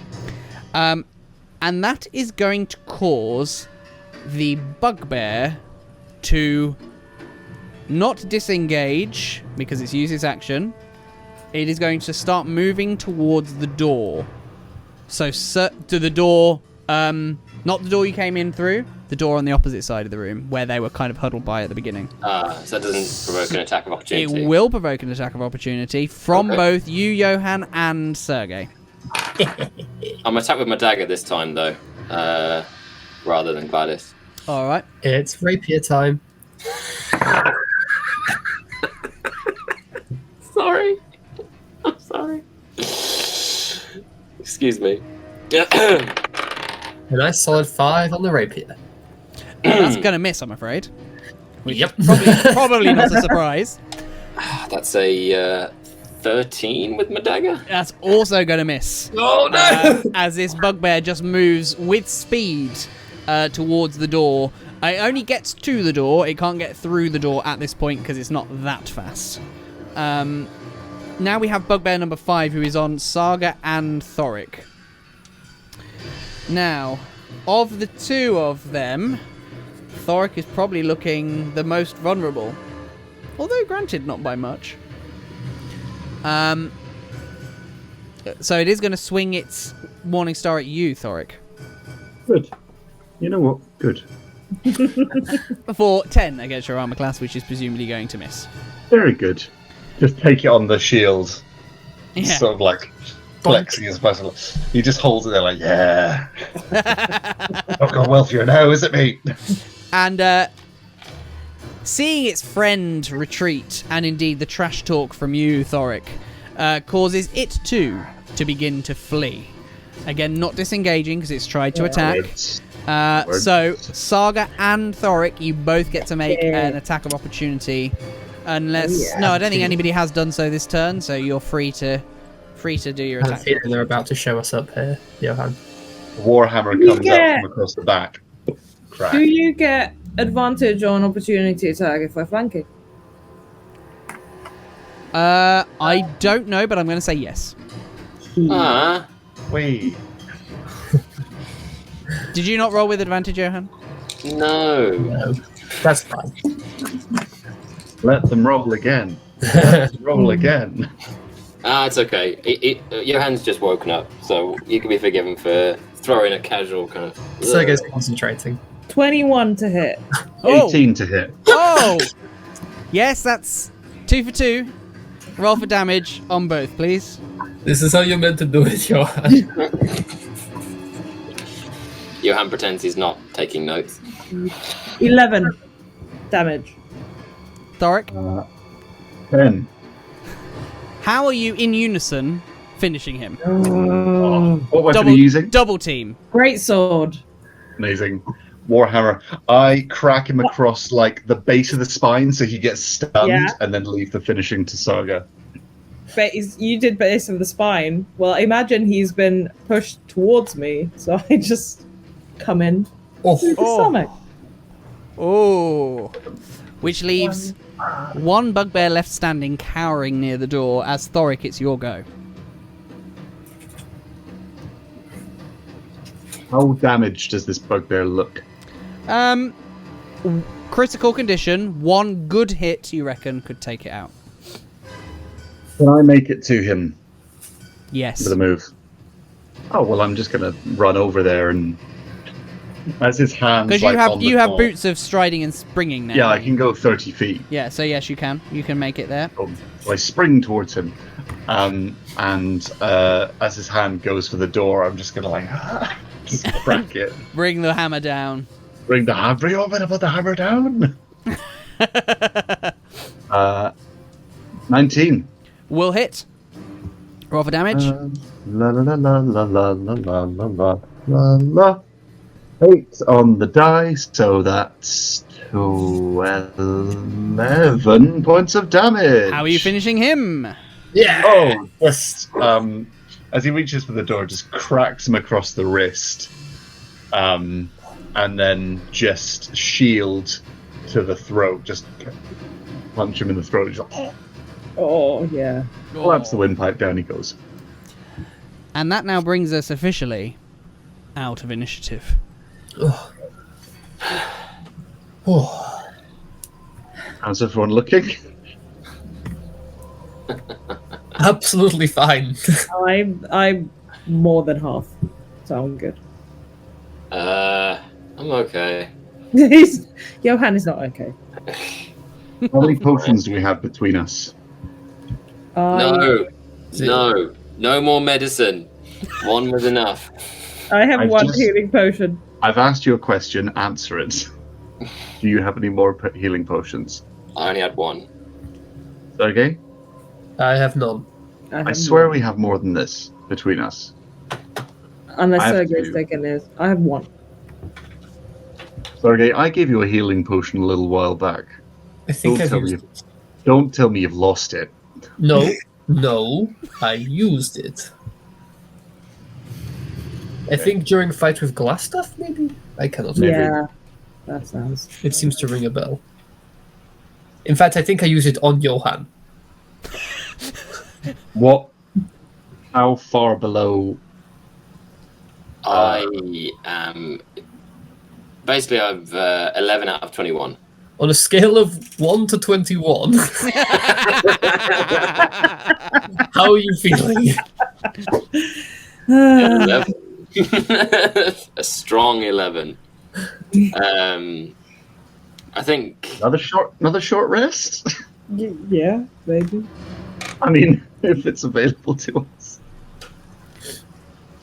Well, I mean, you could certainly try to take. We're in a nice secure room. Yeah. I want to have. Joined in. Before there's any resting, Johann wants to have a look at this yonder door that the bugbear was trying to make for. Mm-hmm. And see if we can see, not necessarily go through it, but just go towards it and see if there's anything I can see through it that looks like it could be important. As in, you want to poke your head out the door? Is it an actual door or is it a doorway? Yes. No, it's very much a big, hulking stone door like all of them in this mine. Is it locked? It is not locked. Will I require more than just my humble self to open this stone door? No. You should be able to open it if it's not like stuck or locked. Will it make a lot of noise if I do? It could do potentially. It's a big stone door. Is it a solid door or any holes in this door? It's Look, big if they've and not heard us- stone. If they've not heard us whacking 7 tons of shit out of each other, Yeah, I think they would have if they've come. not heard us whacking 10 tons of shit out of each other, they're not going to hear a door.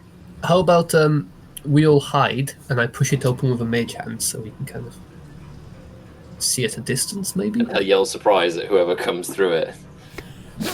Yes. Trick or treat. Sure.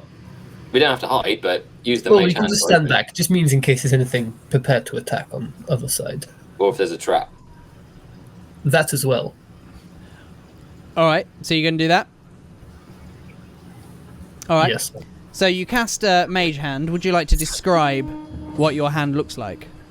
Yeah, it's very bony to start with, and Sergei's like, "Hold on, I've not done this before. Let me try and get it." And the kind of flesh starts to build on it, and it's you know when someone like tries to build like a hand in like Lego or something, and they can't quite get it. It's like one of them, like an AI generated hand with like 3 fingers. That'll do. And I'll kind of push it forward and just Open the door. put it up against the door. It kind of looks a bit green and sea washed, the hand, and I'll just push the door open. So you push this stone door, which does make a fair bit of a rumbling sound as it scrapes across the ground. And you can see through the doorway, just looking out, a very short sort of 10-foot corridor, which then branches out into like a crossroads with steps headed down directly in front and a left and a right turn as well. Okay, cool. So, do we rest before we go down the steps? Johann's keen to press on. You need. How's everyone else looking? Oh, yeah, Thorik's. How are you Been doing? better. Me? No, Thorik. You're fine. I'm above half. Above 1 to 10. I maybe made a few silly decisions with that spell. What spell? The one that's Sergei. Sorry, maybe. Oh, I thought you meant the. Let it get to Hale a bit. Oh, no. This thing's great. This thing's That awesome. thing saved us. It did. I think it's tapped out for now. Hopefully you can just see it's sort of like a battery charger. It's sort of just flashing at the bottom. Saga, how are you feeling? A minor flesh wound. I'm over half. We need to be as hale and hearty as we can. So we should rest. Can we take a look around this room, kind of shake down the bugbears, have a look if there's anything useful in here? Sure, absolutely you can. Okay, so Thorik looks at Johann. who's doing what? I will investigate. I like things. You're just generally investigating the room, yes? Yeah. I like, I want to find more weapons and things I can use. A sword. Like a Do you want sword. my rapier, by the way? A sword would be great. I'm not really using my rapier. You have much more effect with it. But what will you use? I just pull out 2 daggers.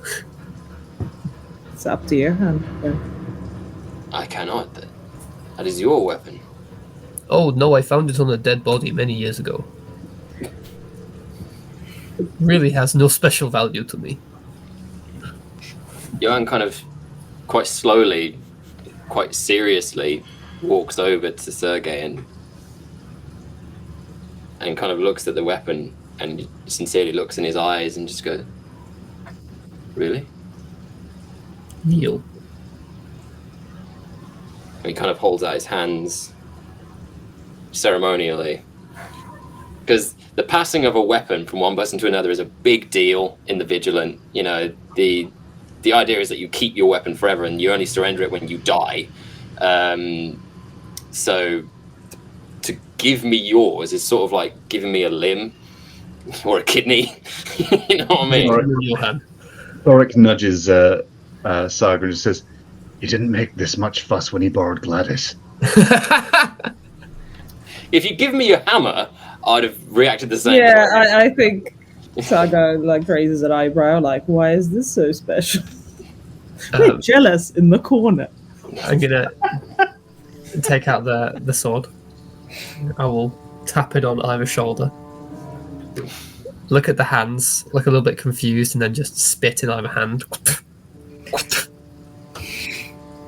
And on the second spit, it just kind of gets stuck a little bit, so I have to just... Oh.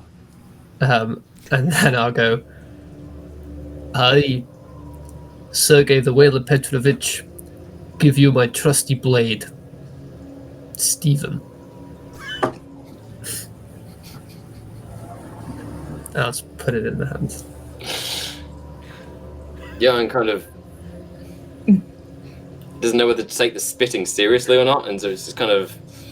Sergei looks at you with steely determination. So he kind of takes the blade and kind of gives it a few test swings and tries to assess the weight and the heft, and then kind of does a wheeling arc into a spin, and then rubs his hand on his stuff like as he's turned his back to Sergei, and then gives him a curt but respectful nod and puts it where his used to be, and it doesn't quite fill the scabbard because it's a bit smaller than Johann's, but it'll do. It was just like in the leather scab, there's just like a little bit of wiggle. Just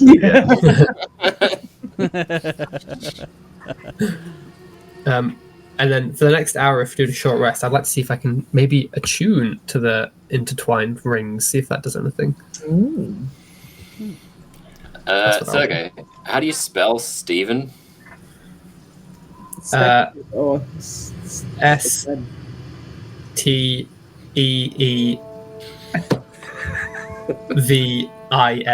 Stephen. Stephen. Even. Stephen. Stephen. Sergei can't spell. Stephen.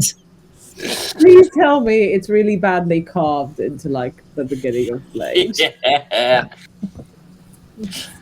There needs to be a Oh, Stephen God. t-shirt. Yeah. So I'm just saying it now. There needs We to love be Stephen. with as best Sergei's handwriting as I can come up with. Stephen. Stephen. At some point during this rest, Saga will go to Johann and go, like, wipe that, to avoid rust. Indicating to the snot spit combo. Yeah. But It will and Saga require will a be bit of- wiping their own weapons from. It Alright. certainly isn't as well maintained as Johann's sword is, so it's going to take a bit of a fair bit of cleaning and getting the muck out of the runes or the writing. Like I like to imagine the writing's just like Roman numerals, but it just kind of spells Stephen if you like Squint. squinted it.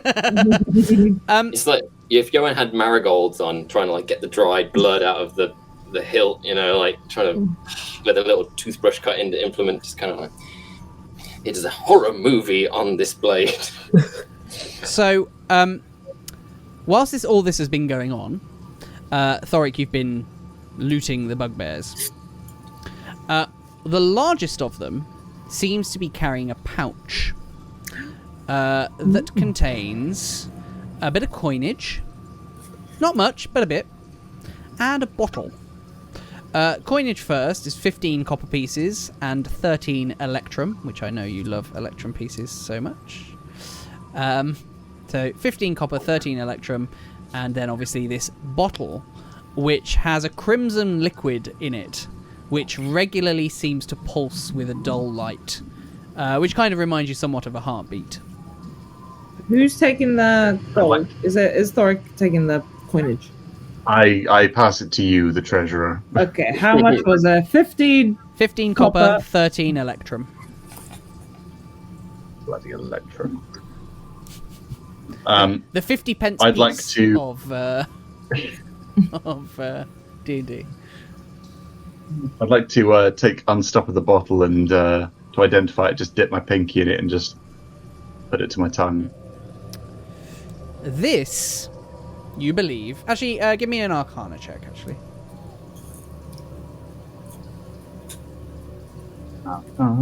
There is plus... Okay, 14. 14, okay. This you believe to be a potion of vitality.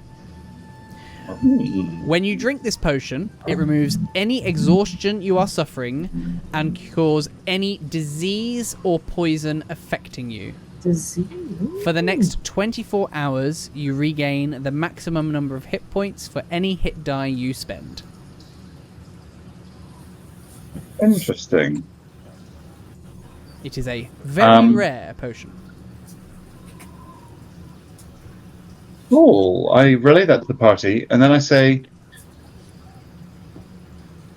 I don't think this is going to help either of you with what's going on with you. Nope.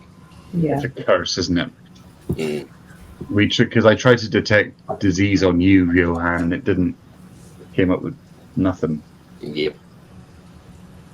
Not to say it won't be useful, but I think we should hold on to it. No, yeah, fair. Absolutely. Anything else anybody would like to do during this short rest? Is it worth investigating? While Thorik's investigating, I'll investigate the other side of the room, just in case. Sure. Okay, cool. Yeah, give me an investigation check, please.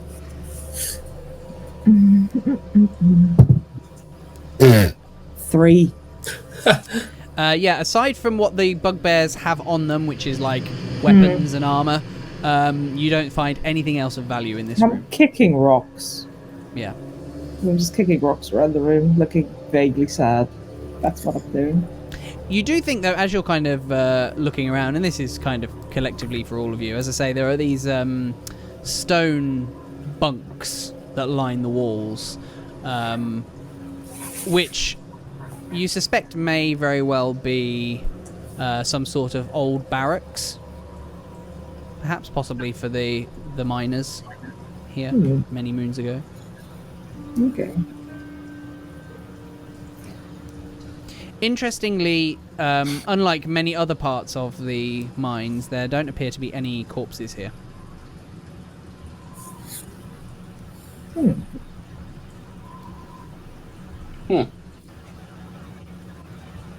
Other than the ones we've just made. Indeed.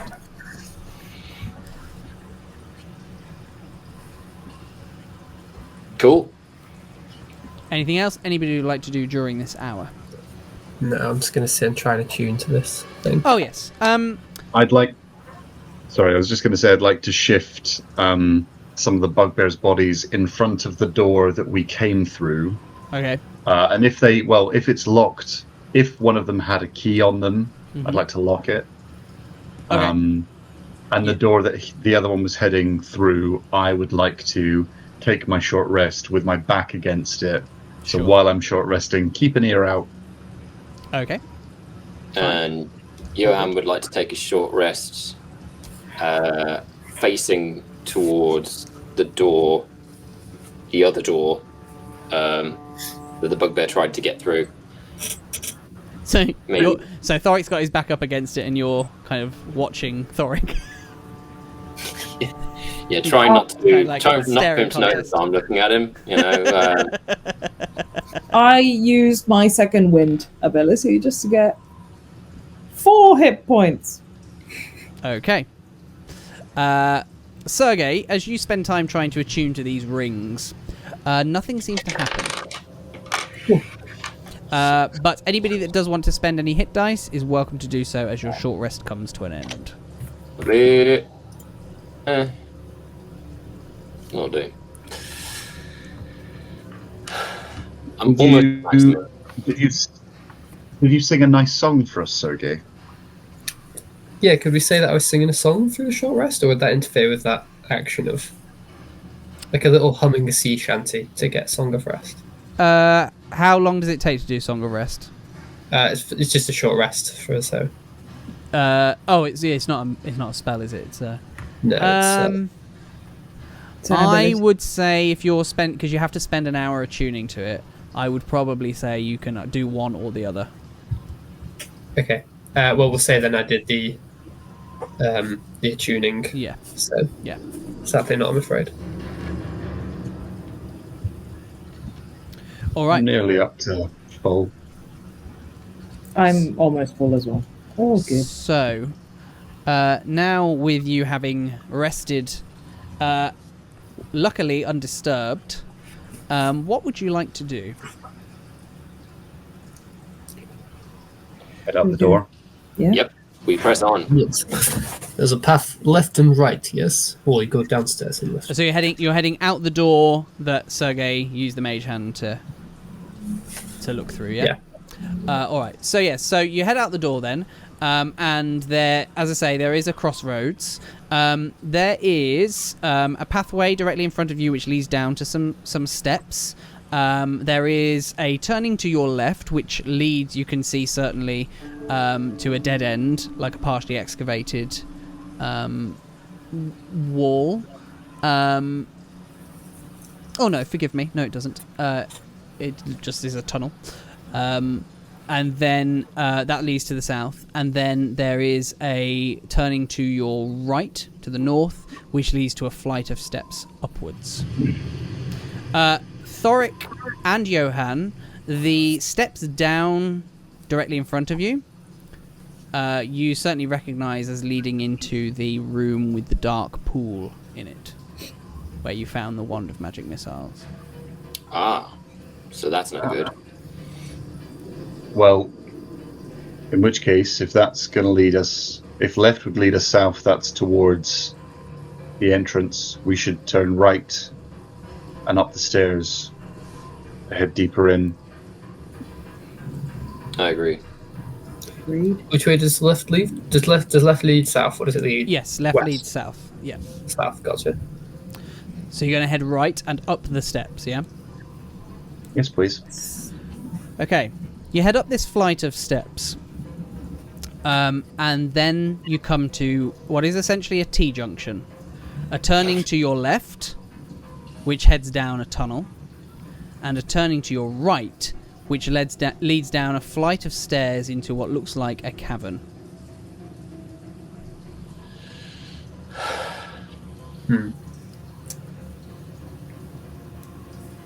I'm feeling the flight of stairs. Yeah. At least if we go to the cavern, we know whatever's in there has to get past us to escape. Sorry, say again. Me? Say the options again. So you have Wayne. You have a turning to the left, which leads down a tunnel, and a turning to the right, which leads to a flight of stairs leading downwards into what looks like a cavern of some sort.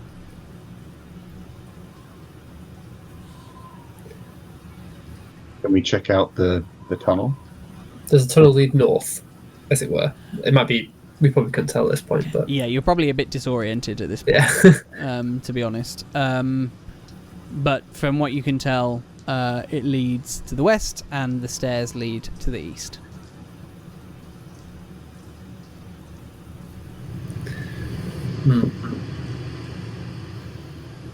I could quickly scout out the cavern, see if there's anything there, and report back. Sounds like a good idea. Lovely. I'll quickly. Sure. So you head on down. What are you doing for light, though, down there? Because it is dark if you're heading down on your own. Okay. Dark vision. Give him a coin with like. Yes. Do you have anything, Thorik? It's a little bit dark. Yeah. Do you have a coin or a button or something? I have 4 goblin teeth. Saga's gonna be like, "Here's a copper coin." Okay, thank you. I cast light on it and just say, like, keep it in your hand. And close Like your an old fist. head torch. Keep it small and cover it so things can't see you. Go Okay. slowly. Check it out. Come back. So you head down these steps using this coin for light.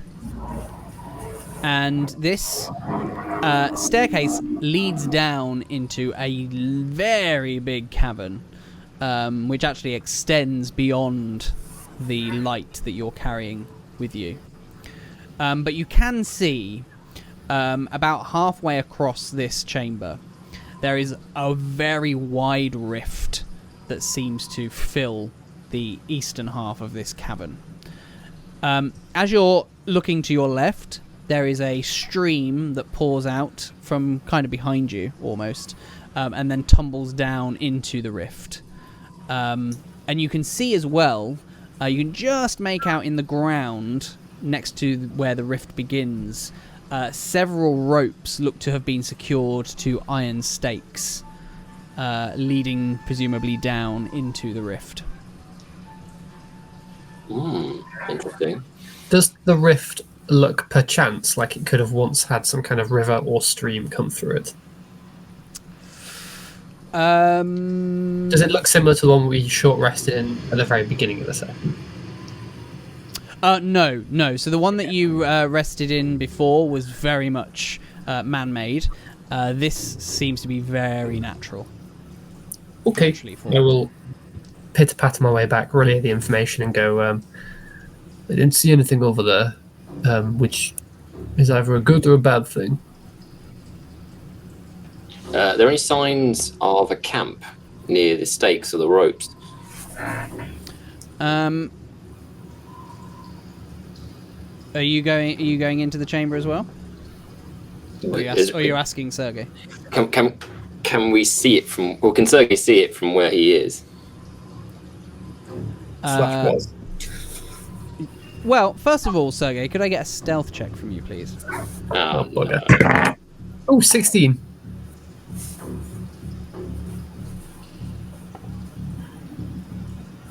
Okay. Can I also get a perception check from you, please? Yes, you can. Oh, that's not even that bad either. That is a 17. No, 16 as well. Sorry. 16 as well. You can't see any sign of a camp from where you are, certainly. Okay. I'll come back in it once again with this information. No camp. See anything? Do you want me to run back? I thought you said no cap, like Gen Z slang. Okay, bet. Okay. I suggest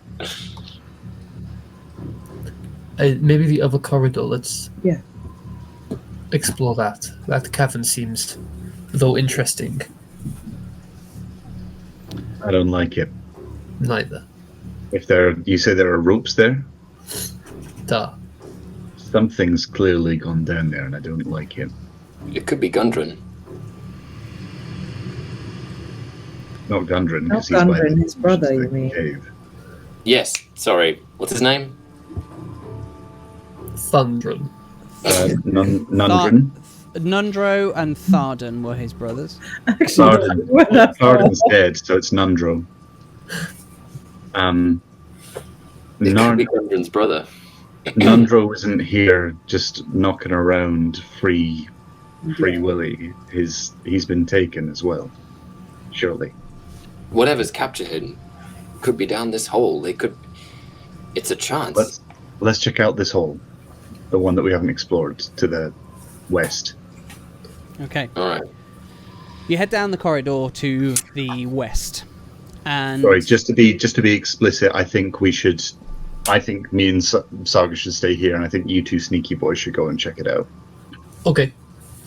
Sneaky boys. Okay, so Sergei and Johann head down the corridor to the west, which eventually comes to what is essentially a dead end, except for on the right-hand side of this tunnel, you come up against two double doors, or a set of double doors, shall we say, headed north, which are in total about 10 foot wide. This opening is 10 foot wide, stone double doors. Can we hear anything? Would you like to give me a perception check, please? 11. Ugh. 9. No, you hear nothing. Can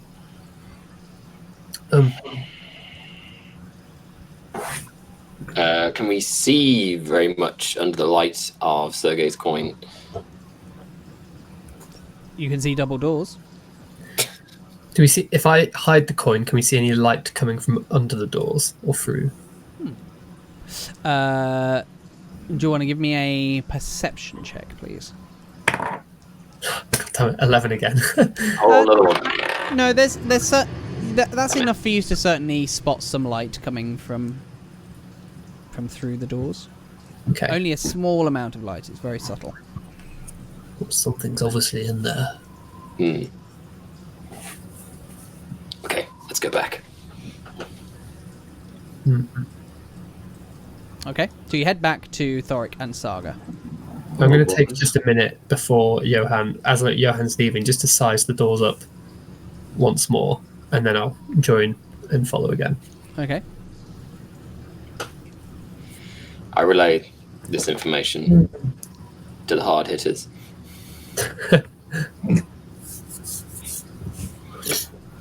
So, are we going through the door?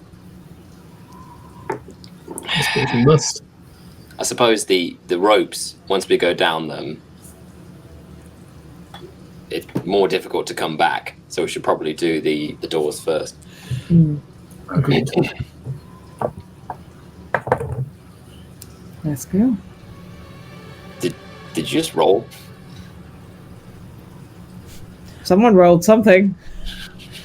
Who rolled? And looks guilty. So Who rolled?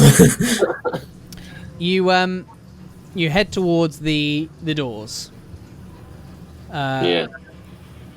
Again, these are 10-foot wide stone doors. Is there anything you'd like to do? Someone listen to the door. Someone listen to see if there's anyone behind it. Okay, I'll listen to the door and then I'll check if it's locked. And I'd listen out. for danger coming from elsewhere other than door, like back Sure. down the corridor. Johann, give me a perception check, please. Sure thing, boss. That is a 15. 15.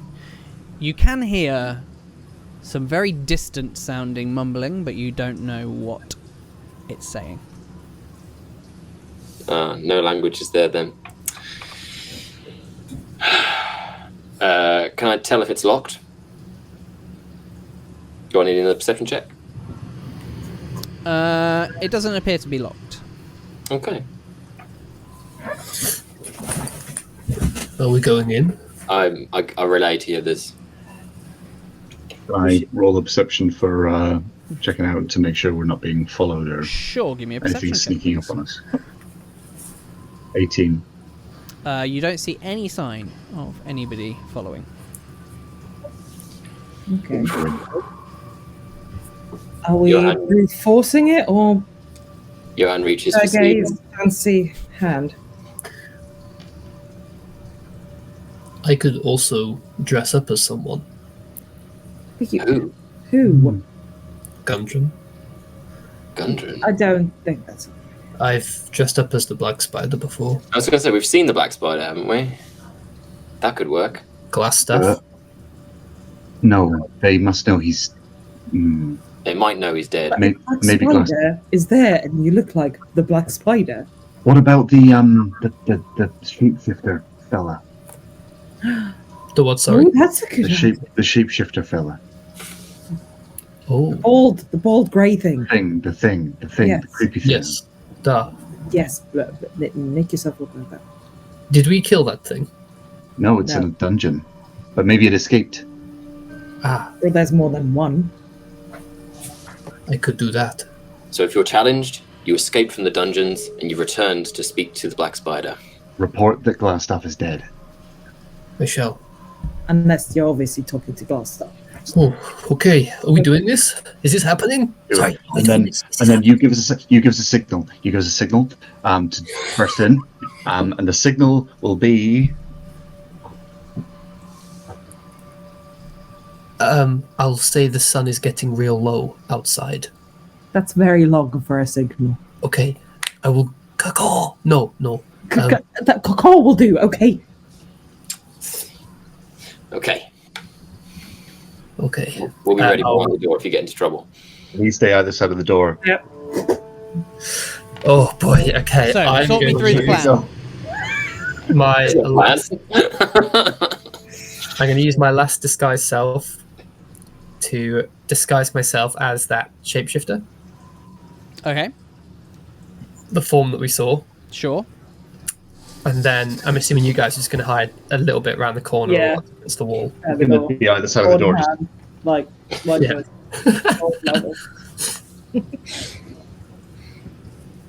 Yes. Okay, so you morph into that doppelganger. As you watch as Sergei's features almost become muted, his hair disappears to give like a shiny, almost grey cranium. His mouth almost disappears entirely. Johann winces. And he kind of elongates, his limbs get longer as he grows in height. And then what are you doing? I'll give a quick nod of confirmation to the others, Mhm. and then I'll push open the double doors. before he goes in, I cast bless on him. Thank you. Alright, okay. Talk me through Bless again. Oh, sorry, not bless. Guidance. Sorry. Yes. Guidance. Okay. Good thing. Before the spell ends, so it lasts for a minute. Before the spell ends, he adds a D4 to one ability check of his choice. Okay. Cool. Alright. So, and you're going to push the doors open, Sergei, yeah? Mm-hmm. Okay. So, the rest of you, you're hiding around the corner, yes? Yep. Can I get Yep, stealth weapons checks from you all, drawn. please? Say again, sorry. Stealth checks from you all, Stealth check. please. We're staying perfectly still. We're staying perfectly still. I get disadvantage on Yes. stealth. We're still at disadvantage if we're perfectly still. No, not at disadvantage. No. Okay, thank you. That's a dirty 20. A dirty 20. Oh boy. 17. Okay. Actually, not bad. 14, which is good for me. It's not bad at all. All right. So the doors, you push the doors open, and you see this very large chamber. It's about 50 foot by 60 foot, Yeah, this is bad. 20 foot high ceilings.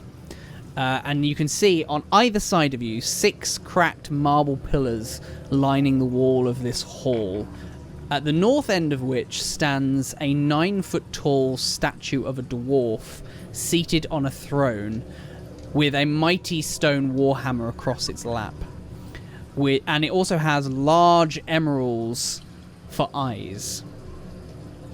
The dust and debris that was on this floor seems to have been swept to one side, and you can see actually a campsite of sorts is now spread out in front of the statue, with half a dozen bedrolls and packs neatly arranged around a rough built fire pit. And on the west side of the room, between the 2 furthest pillars, there is a wooden table which seems to be covered with various maps and things. But also, by the table, you see 2 bugbears flanking a man in a hooded robe covering what you think might be leather armor, clutching a staff, a black staff with a carved spider at the top. Oh boy. Okay. And that is where we shall end episode 100. Oh god. After what is quite the bumper episode of two and a bit hours. Lovely. Thank you very much, everyone, for tuning in. Don't forget to join us next week for episode 101 as we enter the next century of episodes. And we will catch you next week.